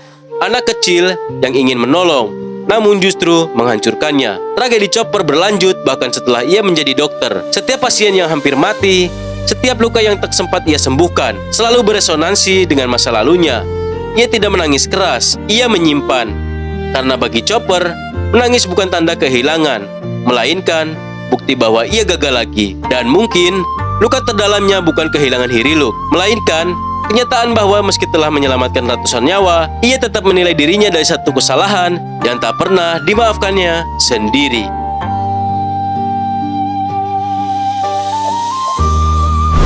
Filosofi hidup Chopper tidak dibangun dari kemenangan. Ia dibentuk oleh rasa bersalah yang tidak pernah benar-benar pergi. Sejak kecil, Chopper belajar bahwa niat baik saja tidak cukup. Dunia tidak menilai seberapa tulus hatimu, tetapi seberapa besar dampak dari tindakanmu. Dari situlah lahir satu prinsip sunyi. Jika ingin mencintai, ia harus bertanggung jawab. Itulah sebabnya Chopper tidak pernah puas hanya mencoba. Ia ingin benar, ia ingin tepat. Karena satu kesalahan, sekecil apapun, baginya bisa berarti kehilangan seseorang selamanya. Menjadi dokter bukan pilihan karir. Itu adalah bentuk penebusan. Chopper tidak mencari pengakuan. Ia mencari jaminan bahwa kesalahan masa lalu tidak terulang pada orang lain. Ia memandang ilmu bukan sebagai alat untuk berkuasa, melainkan sebagai cara untuk mengurangi kemungkinan penyesalan. Semakin ia tahu, semakin kecil peluang ia harus mengubur seseorang dengan air mata diam. Chopper juga hidup dengan filosofi yang jarang disadari. Kekuatan sejati adalah kesedihan menanggung rasa takut sendiri. Monster Point bukan simbol kegagahan, tetapi simbol pengorbanan identitas. Ia rela menjadi sesuatu yang dibenci, asalkan orang yang ia cintai bisa tetap hidup. Dalam diam, Chopper menerima satu kebenaran pahit, bahwa menjadi baik seringkali berarti bersedia terlihat buruk di mata dunia. Namun, ada satu filosofi yang lebih dalam lagi. Chopper tidak berusaha menghapus lukanya. Ia menjadikannya kompas. Rasa ditolak membuatnya peka pada yang tersingkir. Rasa bersalah membuatnya lembut pada yang sekarat.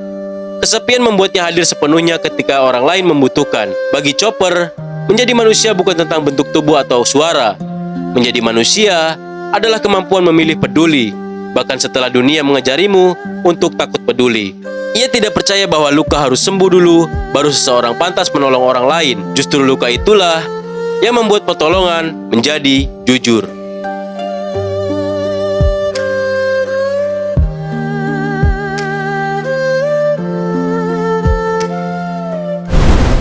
Tony Chopper mengajarkan bahwa luka tidak selalu menjadikan seseorang pahit. Kadang luka justru membuat seseorang lebih berhati-hati dalam mencintai hidup. Dari Chopper, kita belajar bahwa penolakan yang berulang bisa membuat seseorang tumbuh dengan satu keyakinan berbahaya, bahwa keberadaannya selalu menjadi masalah. Dan banyak dari kita hidup dengan luka yang sama, merasa harus terus membuktikan diri agar pantas bertahan. Chopper mengajarkan bahwa rasa bersalah yang tidak disembuhkan bisa berubah menjadi beban seumur hidup.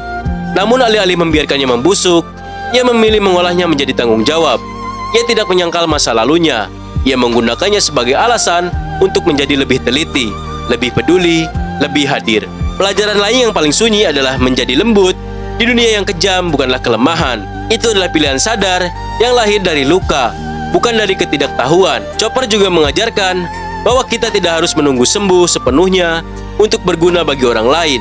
Terkadang, orang yang paling mengerti cara menyelamatkan adalah mereka yang tahu rasanya gagal. Dan mungkin pelajaran paling dewasa dari Chopper adalah bahwa memaafkan diri sendiri adalah proses yang jauh lebih panjang daripada memaafkan dunia. Tony Chopper tidak pernah benar-benar berhenti merasa kecil. Ia hanya belajar untuk tetap berdiri, meski dunia pernah membuatnya bersembunyi.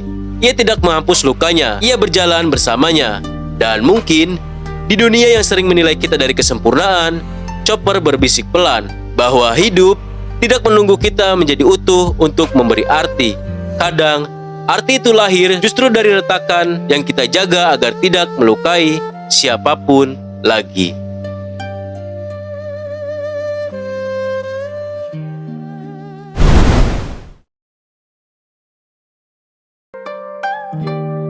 Nico Robin lahir bukan sebagai anak yang dicintai dunia.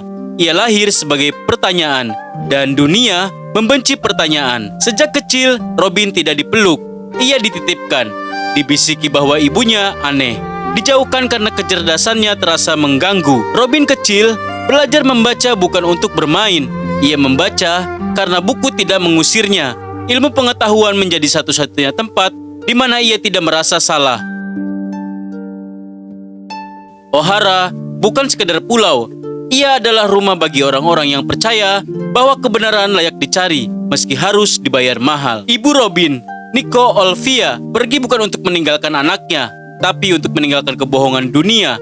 Dan ketika ia kembali, dunia tidak memberinya pelukan. Dunia memberinya hukuman mati. Buster Cole turun seperti penghakiman Tuhan. Api tidak memilih siapa yang bersalah. Ia membakar segalanya. Anak-anak, pengetahuan, harapan. Robin kecil berlari, bukan untuk menyelamatkan buku, bukan untuk menyelamatkan ibunya, tapi untuk menyelamatkan diri sendiri. Karena hanya itu yang tersisa. Di hari itu, Robin belajar satu kebenaran pahit, bahwa bertahan hidup bisa terasa seperti dosa.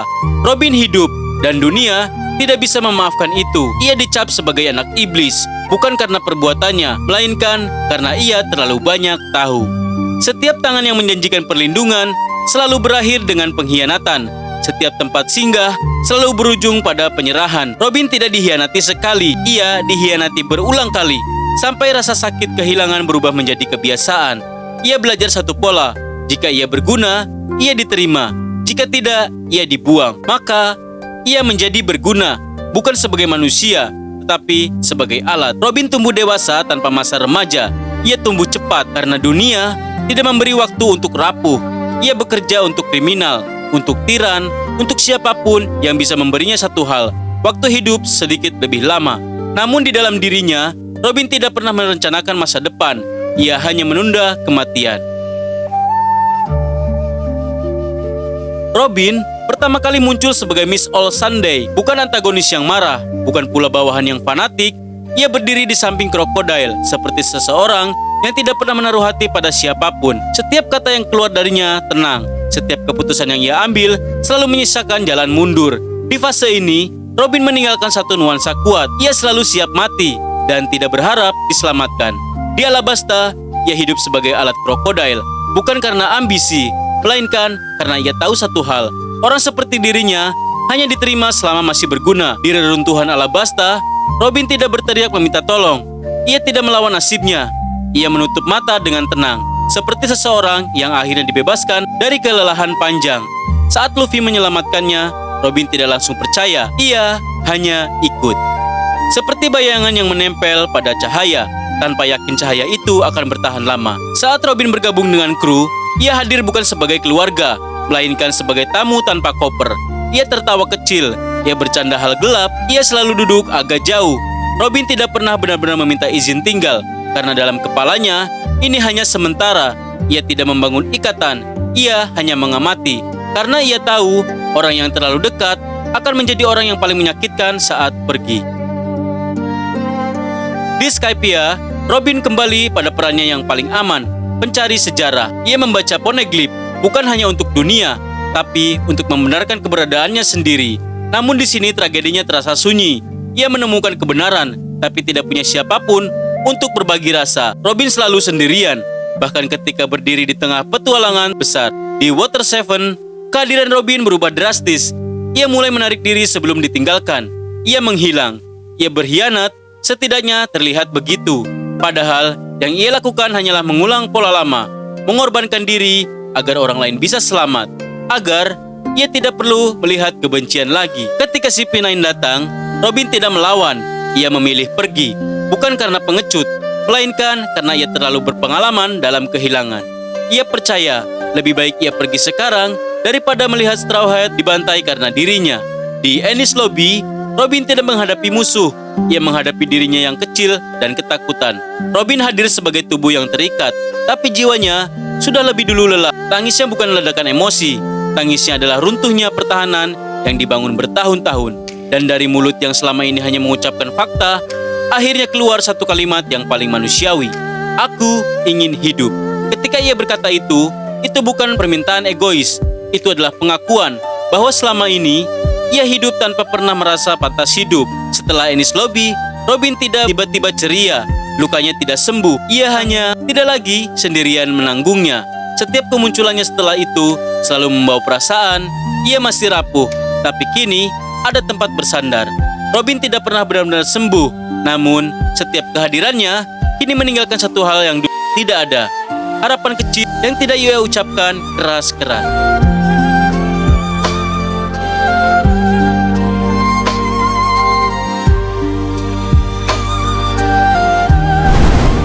Filosofi hidup Nico Robin tidak lahir dari harapan, ia lahir dari ketiadaan pilihan.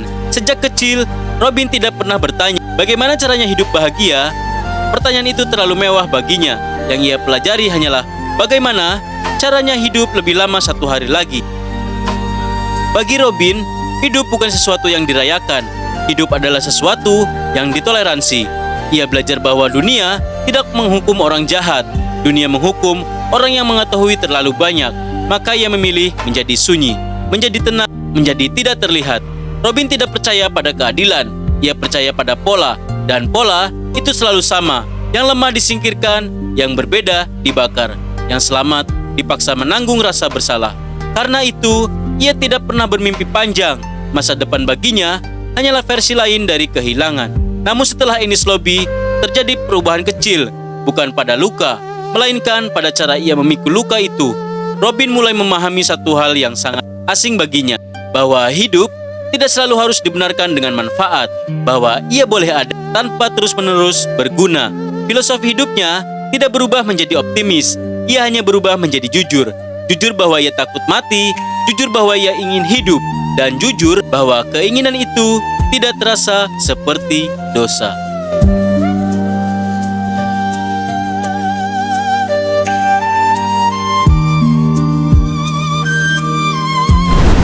Nico Robin mengajarkan kita pelajaran yang tidak nyaman, bahwa hidup terlalu lama bisa membuat seseorang lupa bagaimana caranya hidup.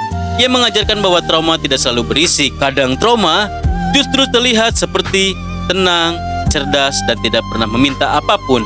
Robin mengingatkan kita bahwa orang yang selalu siap ditinggalkan biasanya adalah orang yang paling sering ditinggalkan, bahwa ada manusia yang tidak takut mati bukan karena berani, tapi karena ia lelah berharap. Dari Robin, kita belajar bahwa keinginan untuk hidup kadang baru muncul setelah ada orang yang lain bersedia melawan dunia demi kita. Dan mungkin pelajaran terpentingnya adalah bahwa menerima diri sendiri seringkali lebih sulit daripada menerima kematian. Robin tidak mengajarkan cara menjadi kuat. Ia mengajarkan cara tetap manusia meski dunia berulang kali mencoba menghapusmu. Nico Robin tidak pernah meminta dilahirkan. Ia juga tidak pernah meminta dunia memaafkannya. Ia hanya anak kecil yang selamat di antara api dan tumbuh dewasa dengan rasa bersalah karena masih bernapas. Hidupnya bukan kisah tentang kemenangan. Hidupnya adalah kisah tentang berani tinggal lebih lama di dunia yang tidak ramah. Dan ketika akhirnya ia berkata, "Aku ingin hidup," itu bukan karena dunia tiba-tiba menjadi baik. Itu karena pertama kalinya ada orang-orang yang berkata, "Jika dunia ingin menghancurkanmu, maka kami akan berdiri di depanmu." Nico Robin mengajarkan kita bahwa kadang hidup tidak perlu alasan besar, tidak perlu tujuan agung, tidak perlu pembenaran moral. Kadang hidup cukup diperjuangkan Karena ada seseorang yang ingin kita tetap ada. Dan mungkin di dunia yang terlalu sering membakar mereka yang berbeda, keberanian terbesar bukanlah melawan, melainkan untuk tetap hidup dan perlahan percaya bahwa itu tidak salah.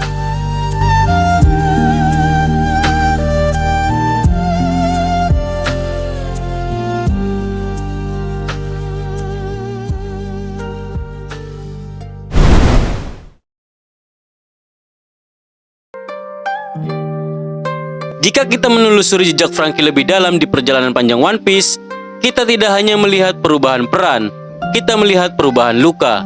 Dari luka yang berteriak, menjadi luka yang memilih diam dan bekerja. Franky hadir pertama kali sebagai ancaman. Ia memukul Usopp, ia mencuri uang kru topi jerami, ia berdiri sebagai simbol keserakahan dan kekerasan pelabuhan.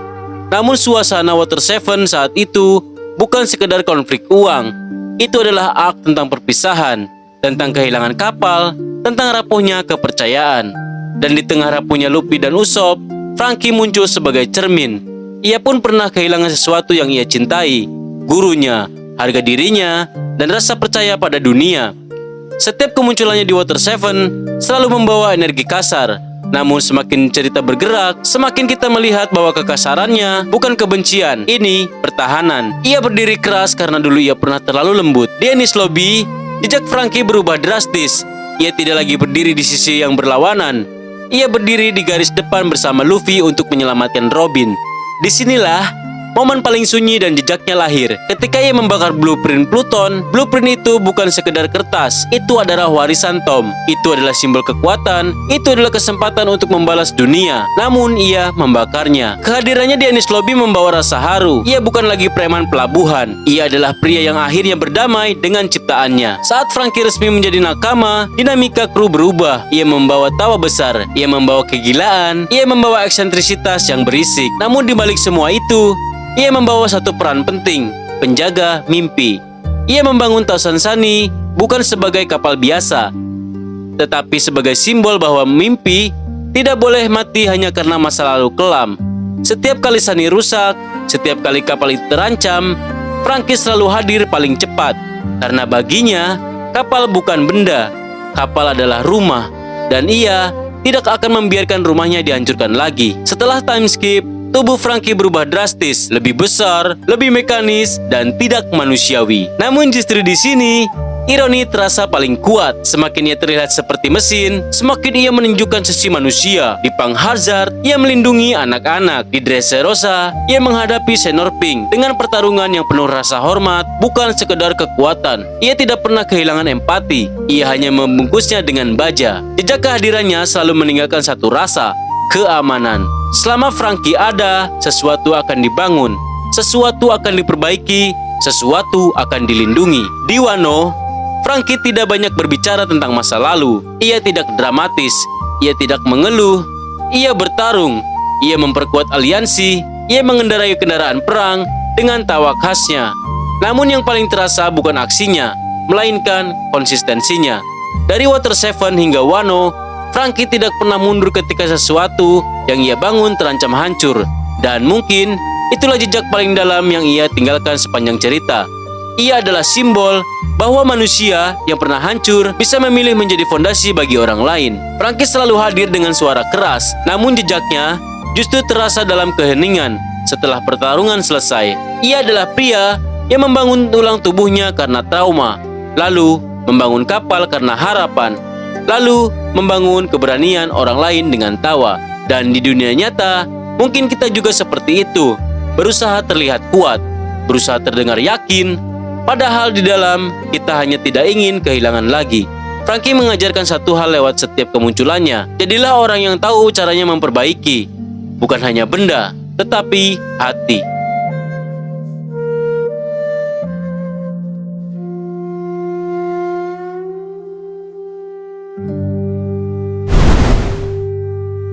Ada luka yang membuat manusia membenci dunia.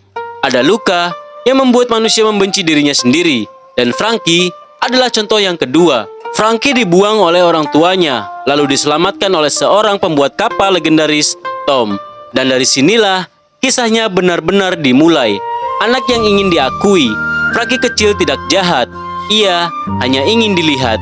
Sebagai anak yang ditinggalkan, ia tumbuh dengan satu dorongan kuat, menciptakan sesuatu agar keberadaannya berarti. Ia membangun Battle Frankie, kapal-kapal perang buatannya sendiri. Ia bangga. Ia ingin gurunya melihat bahwa ia berbakat.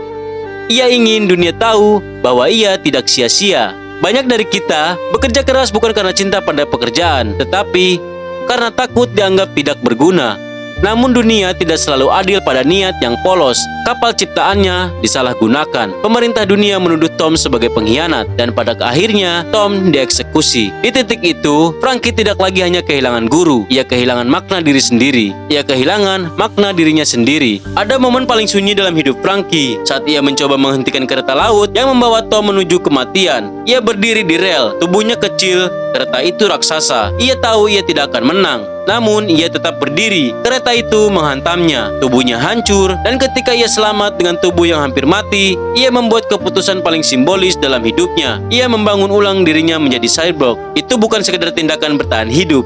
Itu adalah hukuman. Ia mengganti daging dengan baja karena ia merasa tubuh manusianya terlalu lemah untuk melindungi orang yang ia cintai. Berapa banyak manusia di dunia nyata yang melakukan hal serupa, tidak dengan mesin dan baut, tetapi dengan sikap dingin, jarak emosional, dan topeng kekuatan. Kita mengganti kelembutan dengan kekerasan, mengganti harapan dengan sinisme, mengganti hati dengan logika.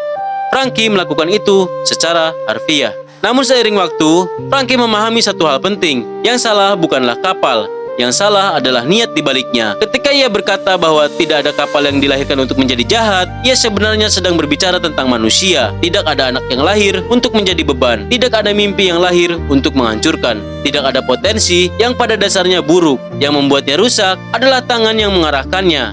Dan disinilah kedewasaan Frankie tumbuh. Ia tidak lagi membenci ciptaannya. Ia tidak lagi membenci dirinya sendiri. Ia belajar bahwa tanggung jawab bukan berarti menghancurkan potensi, tetapi memastikan potensi itu tidak jatuh ke tangan yang salah. Itulah sebabnya ia membakar blueprint Pluton, bukan karena ia takut pada kekuatan, tetapi karena ia memahami betapa berbahayanya kekuatan tanpa hati. Setelah semua tragedi itu, Frankie tidak memilih balas dendam. Ia memilih membangun. Ia membangun Tosan Sunny. Ia membangun kapal impian untuk seorang kapten yang percaya pada kebebasan. Ini penting, karena pertama kalinya dalam hidupnya, Frankie tidak membangun untuk diakui. Ia membangun untuk melindungi mimpi orang lain. Ironisnya, semakin tubuh Frankie berubah menjadi mesin setelah time skip, semakin jernih sisi kemanusiaannya terlihat. Ia bisa tertawa keras, ia bisa menangis tanpa malu, ia bisa menghormati lawan seperti saat melawan Senor Pink. Ia tidak takut terlihat konyol, karena ia sudah berdamai dengan dirinya sendiri. Dan mungkin itu filosofi terdalamnya. Kekuatan bukan berarti menekan sisi rapuh. Kekuatan adalah menerima bahwa sisi rapuh itu bagian dari kita. Di antara semua karakter dalam One Piece, luka Frankie mungkin bukan yang paling banyak menangis. Ia tidak sering tenggelam dalam monolog sedih. Ia tidak terus-menerus memamerkan traumanya. Namun justru karena itu, pelajaran hidupnya lebih terasa dewasa, lebih sunyi, lebih relevan.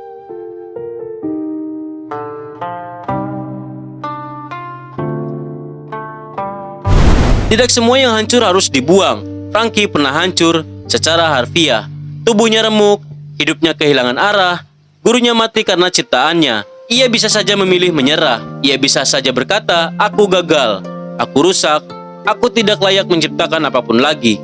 Namun ia tidak membuang dirinya sendiri. Di dunia nyata, kita sering jauh lebih kejam pada diri sendiri daripada dunia terhadap kita. Satu kesalahan membuat kita merasa tidak pantas mencoba lagi. Satu kegagalan membuat kita ingin menghapus seluruh potensi kita. Frankie mengajarkan, rusak bukan berarti selesai, retak bukan berarti tidak bisa berdiri lagi. Kadang yang perlu diperbaiki bukan mimpinya, tetapi keberanian kita untuk memegangnya kembali. Sebagai murid Tom, Frankie belajar bahwa kapal hanyalah alat. Ia bisa membawa kebebasan, ia bisa membawa kehancuran. Blueprint Pluton memberinya kesempatan menjadi sangat kuat, namun ia membakarnya. Pelajaran di sini bukan tentang menolak kekuatan, tetapi tentang memahami tanggung jawab. Dalam hidup, kita semua memiliki Pluton versi kita masing-masing. Bakat, pengaruh, kecerdasan, posisi, kekuasaan kecil maupun besar. Pertanyaannya bukan seberapa kuat aku. Pertanyaannya adalah, apakah hatiku cukup dewasa untuk memegang kekuatan itu? Frankie memilih kehilangan peluang menjadi besar demi mencegah dunia menjadi lebih hancur. Dan disitulah ia justru menjadi besar. Frankie kecil membangun kapal agar diperhatikan. Frankie dewasa membangun tasan sani agar mimpi orang lain selamat. Perubahan itu sederhana, tapi sangat dalam. Selama kita membangun untuk validasi, kita akan mudah kecewa ketika kita tidak dihargai. Namun ketika kita membangun untuk melindungi, kita tidak lagi haus tepuk tangan. Kita hanya memastikan sesuatu yang berharga tetap hidup. Itulah bentuk kedewasaan yang jarang kita sadari. Kita tidak lagi bertanya, apakah aku cukup hebat? Kita mulai bertanya, apakah aku cukup berguna? Dan mungkin disitulah hidup terasa lebih bermakna. Frankie menjadi cyborg. Ia mengganti daging menjadi mesin. Namun ia tidak mengganti hatinya. Ia menangis. Ia masih tertawa konyol. Ia masih menghormati lawan. Ia masih peduli pada anak-anak di Panghazard. Dunia sering memaksa kita menjadi keras. Pengalaman pahit membuat kita membangun dinding. Tidak apa-apa menjadi lebih kuat. Tidak apa-apa lebih berhati-hati. Tapi jangan sampai perlindungan itu berubah menjadi penjara. Karena jika hati ikut mati, maka semua baja di luar tidak ada gunanya. Frankie tidak menghapus masa lalunya. Ia tidak berpura-pura tidak bersalah. Ia hidup dengan rasa bersalah itu. Namun ia tidak membiarkannya mendikte masa depan. Ini pelajaran paling dewasa. Kita tidak bisa kembali ke masa lalu untuk memperbaiki semuanya. Namun kita selalu punya pilihan untuk menentukan bagaimana luka itu digunakan. Apakah ia akan menjadi alasan untuk membenci dunia, ataukah menjadi alasan untuk orang lain tidak akan mengalami hal yang sama? Frankie memilih yang kedua, dan itulah yang membuatnya super. Bukan senjatanya, tetapi arah hidupnya. Frankie tertawa keras, ia berpose aneh, ia terlihat seperti orang yang tidak pernah takut apapun. Namun jauh di dalam baja itu, ada anak kecil yang pernah berdiri di rel kereta, berusaha menghentikan takdir dengan tubuh yang terlalu kecil. Ia gagal, ia hancur, namun ia tidak berhenti. Ia membangun ulang dirinya, ia membangun kapal impian, ia membangun masa depan yang dulu gagal ia selamatkan. Dan mungkin hidup kita tidak jauh berbeda.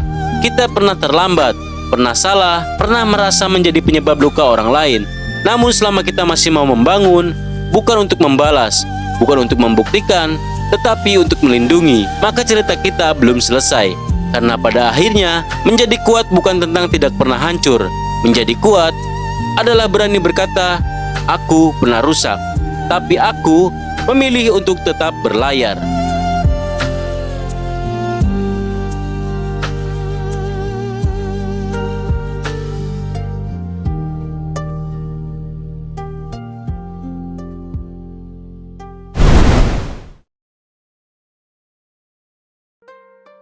Brooke pertama kali hadir di Thriller Bark dengan gaya eksentrik dan humor yang terasa ringan. Ia memperkenalkan diri sebagai musisi, berbicara sopan, tertawa keras, dan melihat celana dalam dengan santai. Dunia melihatnya sebagai komedi, namun di balik tulangnya yang kering, ada sejarah yang membusuk perlahan. Dulu dia adalah bagian dari Rumber Pirates. Ia hidup dalam harmoni, menyanyikan lagu bersama, tertawa bersama, lalu racun dan kematian merenggut semuanya. Satu persatu sahabatnya tumbang, dan Brooke karena kekuatan buah iblisnya hidup kembali. Sendirian, 50 tahun terombang-ambing, tanpa teman bicara, tanpa tangan yang menyentuh, tanpa suara lain selain gema kenangan. Ketika ia bergabung dengan topi jerami, suasana berubah, tawa menjadi lebih hidup, musik menjadi lebih hangat. Tapi setiap kali Brooke berdiri di panggung, memainkan biola atau menyanyikan Bing Sek, ada bayangan masa lalu yang ikut berdiri di belakangnya. Di Woolcake Island, Brooke menunjukkan sisi yang berbeda. Ia bukan hanya musisi, ia adalah pejuang yang menantang seorang Yonko demi janji kaptennya. Di hadapan Big Mom, ia tidak gentar. Ia menyebut dirinya hanya seorang tulang belulang, tapi berdiri dengan harga diri seorang pria. Setiap kemunculannya selalu membawa dua hal, tawa dan nostalgia yang menyayat. Brooke selalu meninggalkan satu rasa yang sama, bahwa kehilangan tidak pernah benar-benar pergi. Ia hanya belajar duduk lebih tenang di sudut hati. Sebelum menjadi musisi topi jerami, Brooke adalah bagian dari Rumbar Pirates, sebuah kru yang tidak kuat dalam kekuasaan, tapi kuat dalam kebersamaan. Mereka bukan perompak yang ditakuti karena kekerasan. Mereka dikenal karena lagu, karena tawa, dan karena persahabatan. Di kapal itu, hidup terasa ringan. Mereka meninggalkan Labun, paus kecil yang menunggu di Rivers Mountain dengan janji akan kembali. Janji yang sederhana, janji yang tulus. Namun lautan tidak pernah peduli pada janji manusia. Mereka memasuki perairan berbahaya. Musuh datang dengan racun. Satu persatu tubuh rekan-rekannya melemah. Racun itu tidak membunuh dengan cepat. Ia membunuh dengan perlahan, memberi waktu bagi mereka untuk menyadari bahwa ini adalah akhir. Brook melihat sahabatnya jatuh. Ia mendengar suara batuk yang berubah menjadi sunyi. Ia menyaksikan mata yang dulu bercahaya redup satu persatu. Sebagai pemilik Yomi Yomi Nomi, ia tahu ia akan hidup kembali. Tapi saat itu, ia tidak tahu betapa kejamnya kesempatan kedua. Ketika semua anggota kru tersisa hanya beberapa orang, mereka tahu tidak ada yang bisa diselamatkan. Mereka tidak ingin mati dalam ketakutan. Mereka tidak ingin kenangan terakhir Labun tentang mereka adalah kekalahan. Mereka memilih menyanyikan lagu Bing Sex. Bayangkan itu, tubuh yang sekarat, racun menggorogoti darah, dan di tengah kematian yang pasti, mereka bermain musik. Mereka membentuk lingkaran. Mereka memainkan lagu sampai satu persatu alat musik terjatuh, sampai satu persatu suara berhenti. Brook menyaksikan semuanya, dan ketika akhirnya ia juga mati, ia mati dengan harapan akan kembali untuk memenuhi janji.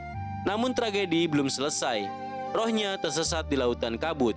Ia tidak langsung menemukan tubuhnya. 1 tahun penuh, rohnya mencari jasadnya sendiri. Ketika ia akhirnya menemukannya, tubuh itu sudah menjadi tulang belulang. Ia kembali, tapi tidak lagi sebagai manusia. Ia berdiri di kapal yang penuh mayat. Teman-temannya sudah menjadi kerangka tak bernyawa. Sunyi menyelimuti setiap sudut kapal, dan sejak saat itu, tragedinya berubah bentuk. Luka terbesar Brook bukan pada kematian krunya. Luka terbesarnya adalah waktu. 50 tahun. Bayangkan, hidup setengah abad tanpa percakapan, tanpa pelukan, tanpa satupun suara yang menjawab sapaanmu. Ia berbicara pada tengkorak sahabatnya. Ia berbicara pada laut. Ia tertawa untuk menipu dirinya sendiri agar tidak tenggelam dalam kegilaan. Tanpa orang lain, kita mulai lupa siapa diri kita. Brook bertahan dengan satu alasan. Labun masih menunggu. Janji itu menjadi jangkar. Tanpa janji itu, mungkin ia sudah membiarkan dirinya hanyut. Ketika akhirnya ia bertemu kru topi jerami, ia kembali merasakan kebersamaan. Namun trauma tidak hilang begitu saja.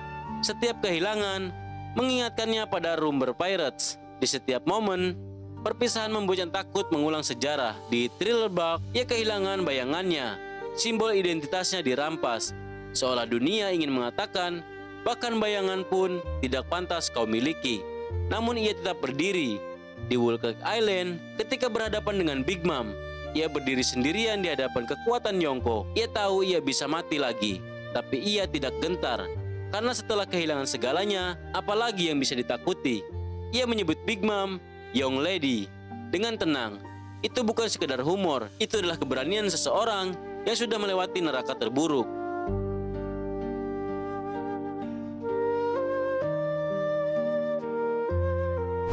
Brook adalah simbol Survivor's Guild. Ia hidup, sementara yang lain mati.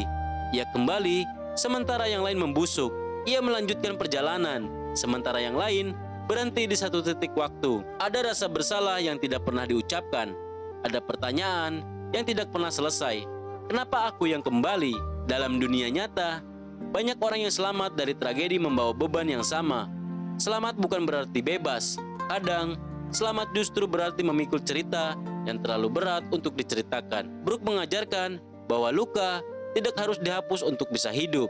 Luka bisa dibawa selama kita menemukan alasan untuk tetap berjalan. Brook tertawa keras. Ia bermain musik dengan riang. Ia menari seperti tidak ada beban.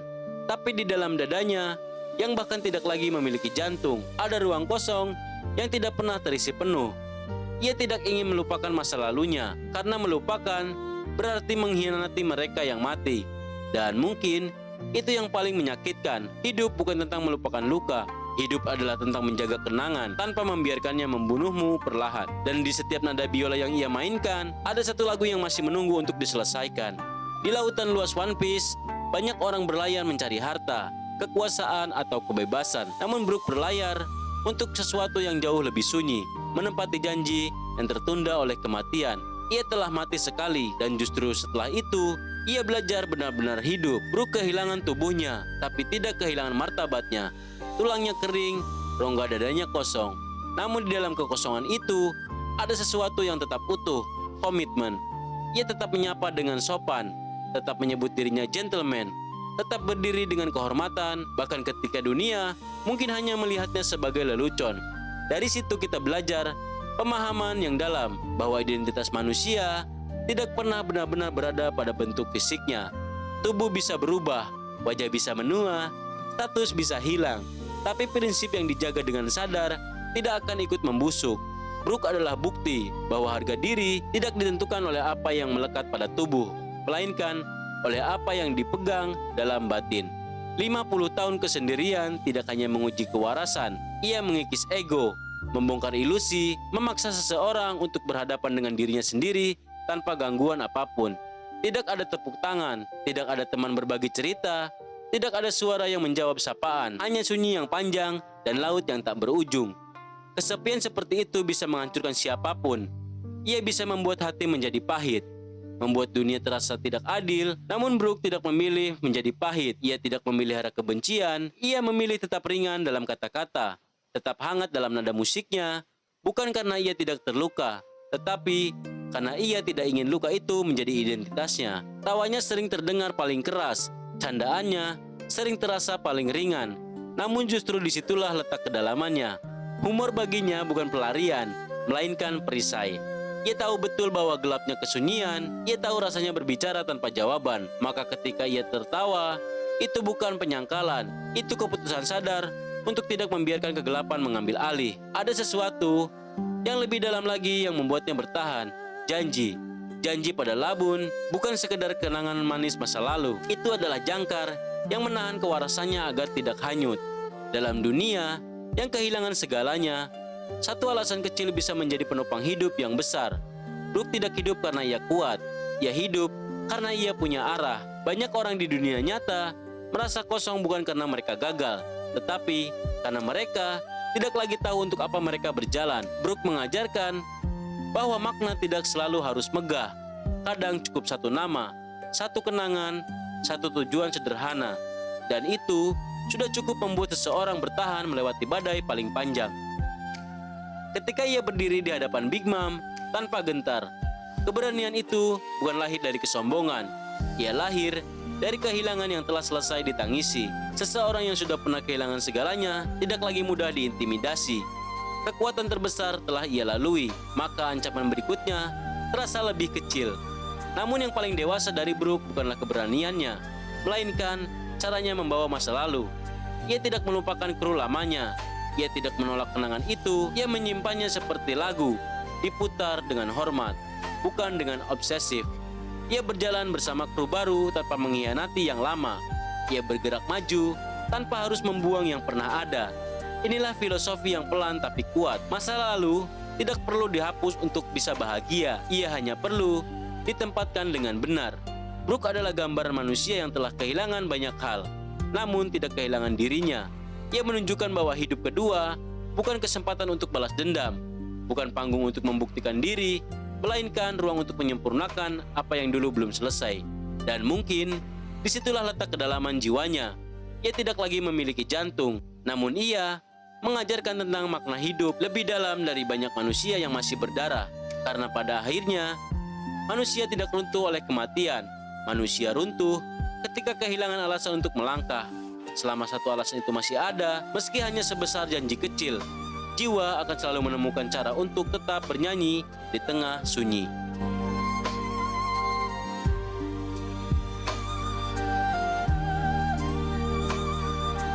Di dalam perjalanan One Piece, Brooke bukan hanya musisi yang menghibur. Ia adalah pengingat bahwa tidak semua yang tersenyum itu utuh, dan tidak semua yang kehilangan itu hancur. Dari hidupnya, kita belajar bahwa kehilangan tidak selalu datang untuk menghancurkan. Kadang ia datang untuk menyaring. Ia mengambil banyak hal, orang-orang yang kita cintai, rencana yang kita bangun, masa depan yang kita bayangkan, hingga tersisa satu pertanyaan paling jujur. Tanpa semua itu, siapa kita sebenarnya? Brooke kehilangan krunya, kehilangan waktunya, kehilangan tubuhnya. Namun justru setelah semua itu direnggut, yang tersisa adalah inti dirinya, kesetiaan, sopan santun, komitmen pada janji. Hidup seringkali memisahkan kita dari hal-hal luar yang kita banggakan, agar kita menemukan apa yang benar-benar tinggal di dalam. Kita juga belajar bahwa kesepian bukan selalu musuh. Ia menggerogoti perlahan, Tapi jika tidak menyerah, kesepian bisa menjadi ruang pendewasaan. Brook tidak punya siapa-siapa selama puluhan tahun, namun ia tidak berubah menjadi pribadi yang membenci dunia. Ia tidak menuntut belas kasihan. Ia tidak menyalahkan takdir. Ia memilih tetap menjadi pria terhormat. Dalam dunia nyata, banyak orang berubah pahit karena satu pengkhianatan. Banyak yang kehilangan arah karena satu kegagalan. Brook menunjukkan sesuatu yang lebih berat. Bahkan setelah kehilangan segalanya, seseorang masih bisa memilih untuk tetap lembut. Ia mengajarkan bahwa luka tidak harus diwariskan dalam bentuk kemarahan. Dari dirinya, kita juga belajar tentang janji. Betapa satu janji sederhana bisa membuat alasan bertahan hidup. Bukan ambisi besar, bukan kekuasaan, bukan pengakuan dunia. Hanya satu keinginan untuk menepati kata yang pernah terucap. Kadang hidup tidak membutuhkan tujuan yang megah. Ia hanya membutuhkan alasan yang cukup jujur. Dan yang paling sunyi dari semua pelajaran itu adalah keberanian sejati bukan tentang tidak takut mati. Keberanian sejati adalah tetap membuka hati lagi setelah pernah kehilangan segalanya. Brook bisa saja menutup diri, ia bisa saja menjaga jarak dari kru baru karena takut kehilangan lagi. Tapi ia tidak melakukannya. Ia memilih percaya lagi, ia memilih tertawa lagi, ia memilih menyayangi lagi. Itulah resiko terbesar dalam hidup, bukan kehilangan, tetapi berani memulai kembali setelah kehilangan. Brook berjalan bersama kru barunya sambil membawa bayangan yang lama. Ia tidak pernah benar-benar melepaskan masa lalu. Ia juga tidak pernah membiarkannya menahan langkahnya. Ia adalah bukti bahwa manusia bisa patah tanpa berubah menjadi keras, bisa hancur tanpa kehilangan arah, bisa mati, namun tetap memegang janji. Dan mungkin di dalam hidup kita sendiri, luka tidak datang untuk mengakhiri cerita. Ia datang untuk memperdalamnya. Karena pada akhirnya, yang membuat seseorang tetap hidup bukanlah detak jantungnya, melainkan alasan yang ia jaga diam-diam di dalam dadanya. Dan ketika dunia terasa terlalu sunyi, ingatlah, bahkan tulang belulang pun bisa tetap bernyanyi selama ia belum mengkhianati janjinya sendiri.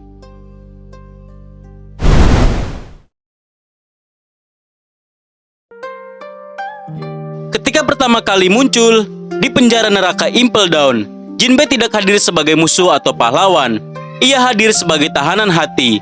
Ia dipenjara bukan karena ambisi pribadi, tetapi karena menolak perang yang tidak ia yakini. Di sana, ia sudah menunjukkan satu luka. Kesetiaan pada kebenaran lebih besar daripada kesetiaan kepada kekuasaan. Lalu di medan perang Marineford, ia tidak bertarung demi bendera. Ia berdiri demi satu anak muda yang hampir kehilangan segalanya.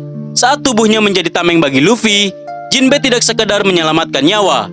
Ia memilih menanggung peluru kebencian dunia agar mimpi seseorang tetap hidup. Sejak saat itu, setiap kemunculannya selalu membawa suasana yang berbeda. Tenang tapi berat. Damai tapi menyimpan sejarah luka yang panjang. Di Pulau Manusia Ikan, ia bukan sekedar petarung. Ia adalah simbol kompromi, simbol jembatan antara dua ras yang saling mencurigai. Setiap ia hadir, konflik tidak pernah sederhana. Ada sejarah perbudakan, ada dendam, ada ketakutan yang diwariskan turun-temurun. Dan Jinbe berdiri di tengahnya, bukan untuk membakar semangat perang, tetapi untuk meredamnya. Ketika akhirnya ia resmi bergabung dengan kru Straw Hat Pirates, kehadirannya bukan sekedar menambah kekuatan. Ia membawa kedewasaan, ia membawa keseimbangan di tengah kru yang dipenuhi mimpi-mimpi liar. Jinbe adalah samudra yang dalam, tenang di permukaan, tapi menyimpan arus sejarah di bawahnya. Setiap fase kemunculannya selalu meninggalkan satu rasa yang sama. Dunia ini tidak adil, tapi kebencian tidak boleh diwariskan. Jinbe tidak lahir di dunia yang netral. Ia lahir di Pulau Manusia Ikan, sebuah tempat yang indah tapi penuh trauma sejarah. Di atas laut, manusia memperbudak kaumnya. Di bawah laut, kebencian tumbuh seperti karang tajam yang tidak terlihat, tapi melukai siapapun yang berenang terlalu dekat. Ia tumbuh bersama dua ras arus besar. Arus pertama adalah kemarahan yang diwakili oleh Arlong. Kemarahan yang percaya bahwa keadilan hanya bisa ditebus dengan balas dendam. Kemarahan yang hanya merasa perdamaian hanyalah ilusi bagi pihak yang lemah. Arus kedua adalah harapan yang diwariskan oleh Fisher Tiger dan kemudian oleh Otohime. Harapan yang percaya bahwa kebencian tidak boleh menjadi warisan. harapan yang berani mempercayai manusia, meski sejarah berkata sebaliknya. Jinbe berdiri di antara keduanya, dan berdiri di tengah adalah posisi paling sepi. Ketika Fisher Tiger membebaskan para budak dan menolak darah manusia untuk menyelamatkan dirinya, Jinbe menyaksikan satu paradoks. Seseorang bisa membenci sistem, tapi tetap menyimpan luka yang belum sembuh. Ia melihat bagaimana trauma bisa membuat orang menolak pertolongan, bahkan ketika hidupnya sendiri dipertaruhkan. Saat Tiger mati, yang tersisa bukan hanya duka, tetapi jurang ideologi. Arlong memilih jalan ekstrim, Jinbe memilih jalan berat. Ia menjadi si Cibukai bukan demi kekuasaan, tetapi demi satu hal, melindungi pulau manusia ikan dari ancaman yang lebih besar. Namun keputusan itu membawa luka baru. Ia harus berdiri di bawah sistem yang selama ini menindas kaumnya. Ia harus memakai lambang kekuasaan yang dibenci bangsanya sendiri. Ia melindungi kaumnya dengan cara yang tidak populer, dan seringkali pengorbanan terbesar justru tidak dipahami oleh orang yang kita lindungi. Ketika Arlong menyalahgunakan kebebasan dan menindas manusia di Es Blue, Jinbe ikut menanggung dosa itu, bukan karena ia ikut melakukan, tetapi karena ia merasa gagal mencegahnya. Rasa bersalah itu tidak pernah ia teriakan, ia simpan, ia pikul. Luka Jinbe bukan luka fisik, lukanya adalah tanggung jawab moral. Di Marineford, ia sekali lagi berdiri melawan arus. Ia menentang keputusan pemerintah. Ia menolak perang yang menurutnya hanya akan memperdalam kebencian. Ia dipenjara. Ia kehilangan posisi. Ia kehilangan perlindungan politik yang selama ini ia gunakan untuk menjaga pulau. Tapi ia tidak kehilangan prinsip saat ia melindungi Monkey D. Luffy dengan tubuhnya sendiri. Itu bukan sekedar tindakan heroik. Itu adalah simbol bahwa masa depan tidak boleh mati hanya karena generasi sebelumnya gagal berdamai. Ia memilih melindungi mimpi seseorang yang bahkan bukan dari rasnya. Itulah titik di mana luka sejarah mulai ia potong sendiri. Namun luka terdalamnya mungkin bukan pada perang besar. Luka terdalamnya adalah kesadaran bahwa perubahan selalu terlambat dan seringkali tidak adil. Ia melihat bangsanya masih dicurigai. Ia melihat manusia masih takut. Ia melihat kebencian masih mudah diprovokasi. Dan tetap saja ia tidak menyerah pada kemarahan. Itulah tragedinya. Tragedi Jinbe bukan tentang kehilangan satu orang, bukan tentang dihianati atau ditinggalkan. Tragedinya adalah hidup cukup lama untuk menyaksikan kebencian berulang dan tetap memilih untuk tidak ikut menjadi bagian darinya. Menahan diri ketika punya alasan untuk membalas adalah luka yang tidak terlihat. Memilih damai ketika dunia mentertawakan idealisme adalah beban yang sunyi. Jinbe tidak pernah meminta dipahami. Ia hanya memastikan satu hal: generasi setelahnya tidak perlu mewarisi kebencian yang sama besarnya. Dan mungkin disitulah tragedi terbesarnya. Ia rela dicurigai, disalahpahami, bahkan dibenci, asal lingkaran kebencian itu berhenti padanya. Filosofi Jinbe tidak berteriak. Ia tidak dibungkus kalimat megah. Ia hadir dalam pilihan-pilihan kecil yang konsisten, tidak terpancing, tidak gegabah, tidak membalas hanya karena mampu. Ia memahami satu hal yang jarang dipahami orang kuat, bahwa kekuatan tanpa kendali hanya akan melahirkan tirani baru. Sebagai manusia ikan, ia punya alasan historis untuk membenci manusia. Sebagai petarung, ia punya kemampuan untuk menghancurkan. Tapi ia sadar, jika ia menggunakan kekuatannya, hanya akan membuktikan superioritas. Ia sedang mengulang kesalahan yang sama dengan para penindas. Jinbe tidak ingin menang, ia ingin siklus berhenti. Ia mengajarkan bahwa identitas bukanlah alasan untuk memusuhi, bahwa luka masa lalu tidak harus menjadi kompas masa depan, bahwa menjadi korban bukan lisensi untuk berubah menjadi pelaku. Ia berdiri di antara ekstrim. Di satu sisi, kebencian radikal seperti yang pernah tumbuh di dalam diri Arlong. Di sisi lain, harapan murni seperti yang diperjuangkan Otohime.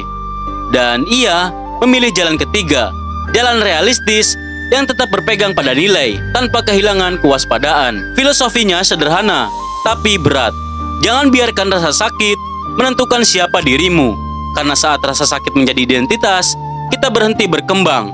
Kita hanya bereaksi. Jinbe memilih merespon, bukan bereaksi. Dan itu adalah bentuk kedewasaan tertinggi. Ia juga menunjukkan bahwa kesetiaan sejati bukan pada simbol, bukan pada sistem, bukan pada jabatan, tetapi pada nilai. Ketika sistem salah, ia berani meninggalkannya. Ketika nilai terancam, ia berdiri melindunginya, bahkan jika harus sendirian. Filosofinya adalah keseimbangan. Keseimbangan antara keberanian dan kebijaksanaan, antara kekuatan dan belas kasih, antara harga diri dan kerendahan hati. Dan keseimbangan hanya dimiliki oleh mereka yang sudah berdamai dengan lukanya sendiri.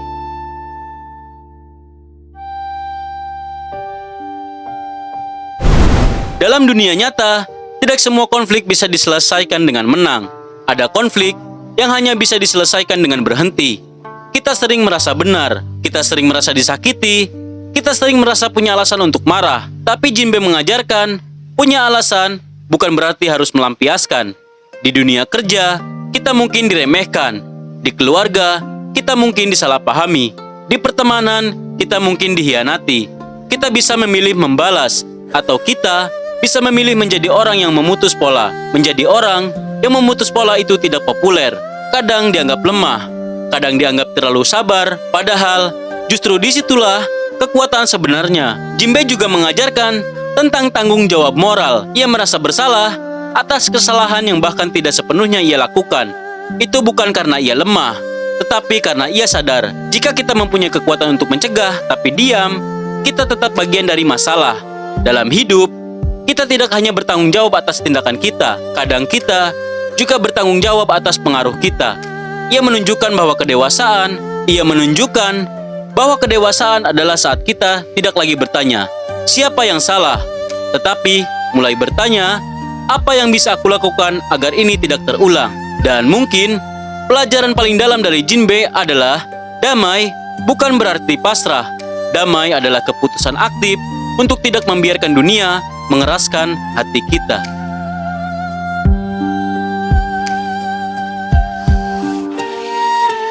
Jinbe bukan cahaya yang menyilaukan.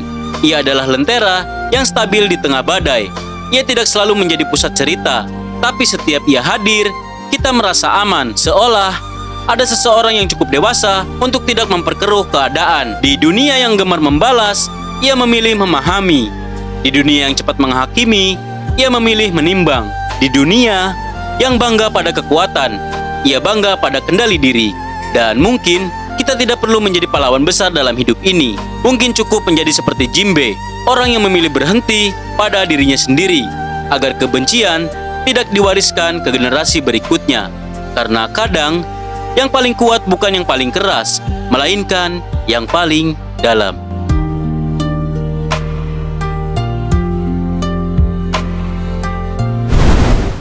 Pada akhirnya, kita menyadari sesuatu. Tidak satupun dari mereka benar-benar sembuh. Luka mereka tidak hilang. Kenangan mereka tidak pernah benar-benar pergi. Dan masa lalu mereka tetap hidup, diam-diam di dalam hati. Namun mereka tetap berlayar, bukan karena hidup menjadi mudah, tetapi karena mereka tidak lagi sendirian. Mungkin itulah arti sebenarnya dari menemukan teman. Bukan seseorang yang menghapus luka kita, tetapi seseorang yang tinggal meski tahu luka itu akan selalu ada. Kapal itu terus bergerak ke depan, membawa orang-orang yang pernah hancur, menuju mimpi yang belum selesai. Dan mungkin di suatu tempat di dunia nyata ini, kita semua sedang melakukan hal yang sama, berjalan dengan luka yang tidak sepenuhnya sembuh, sambil berharap suatu hari nanti, kita juga menemukan tempat untuk pulang. Karena terkadang, yang kita butuhkan bukan hidup tanpa luka, melainkan seseorang yang tetap berlayar bersama kita. Sekian untuk video kali ini. Jangan lupa like, share, komen, dan subscribe kalau kamu suka dengan video ini. Sampai jumpa di video berikutnya dan wassalamualaikum warahmatullahi wabarakatuh. Oh, ayo belajar, ayo jelajah setiap hari, tambah wawasan. Pengetahuan itu seru, tak terbatas waktu.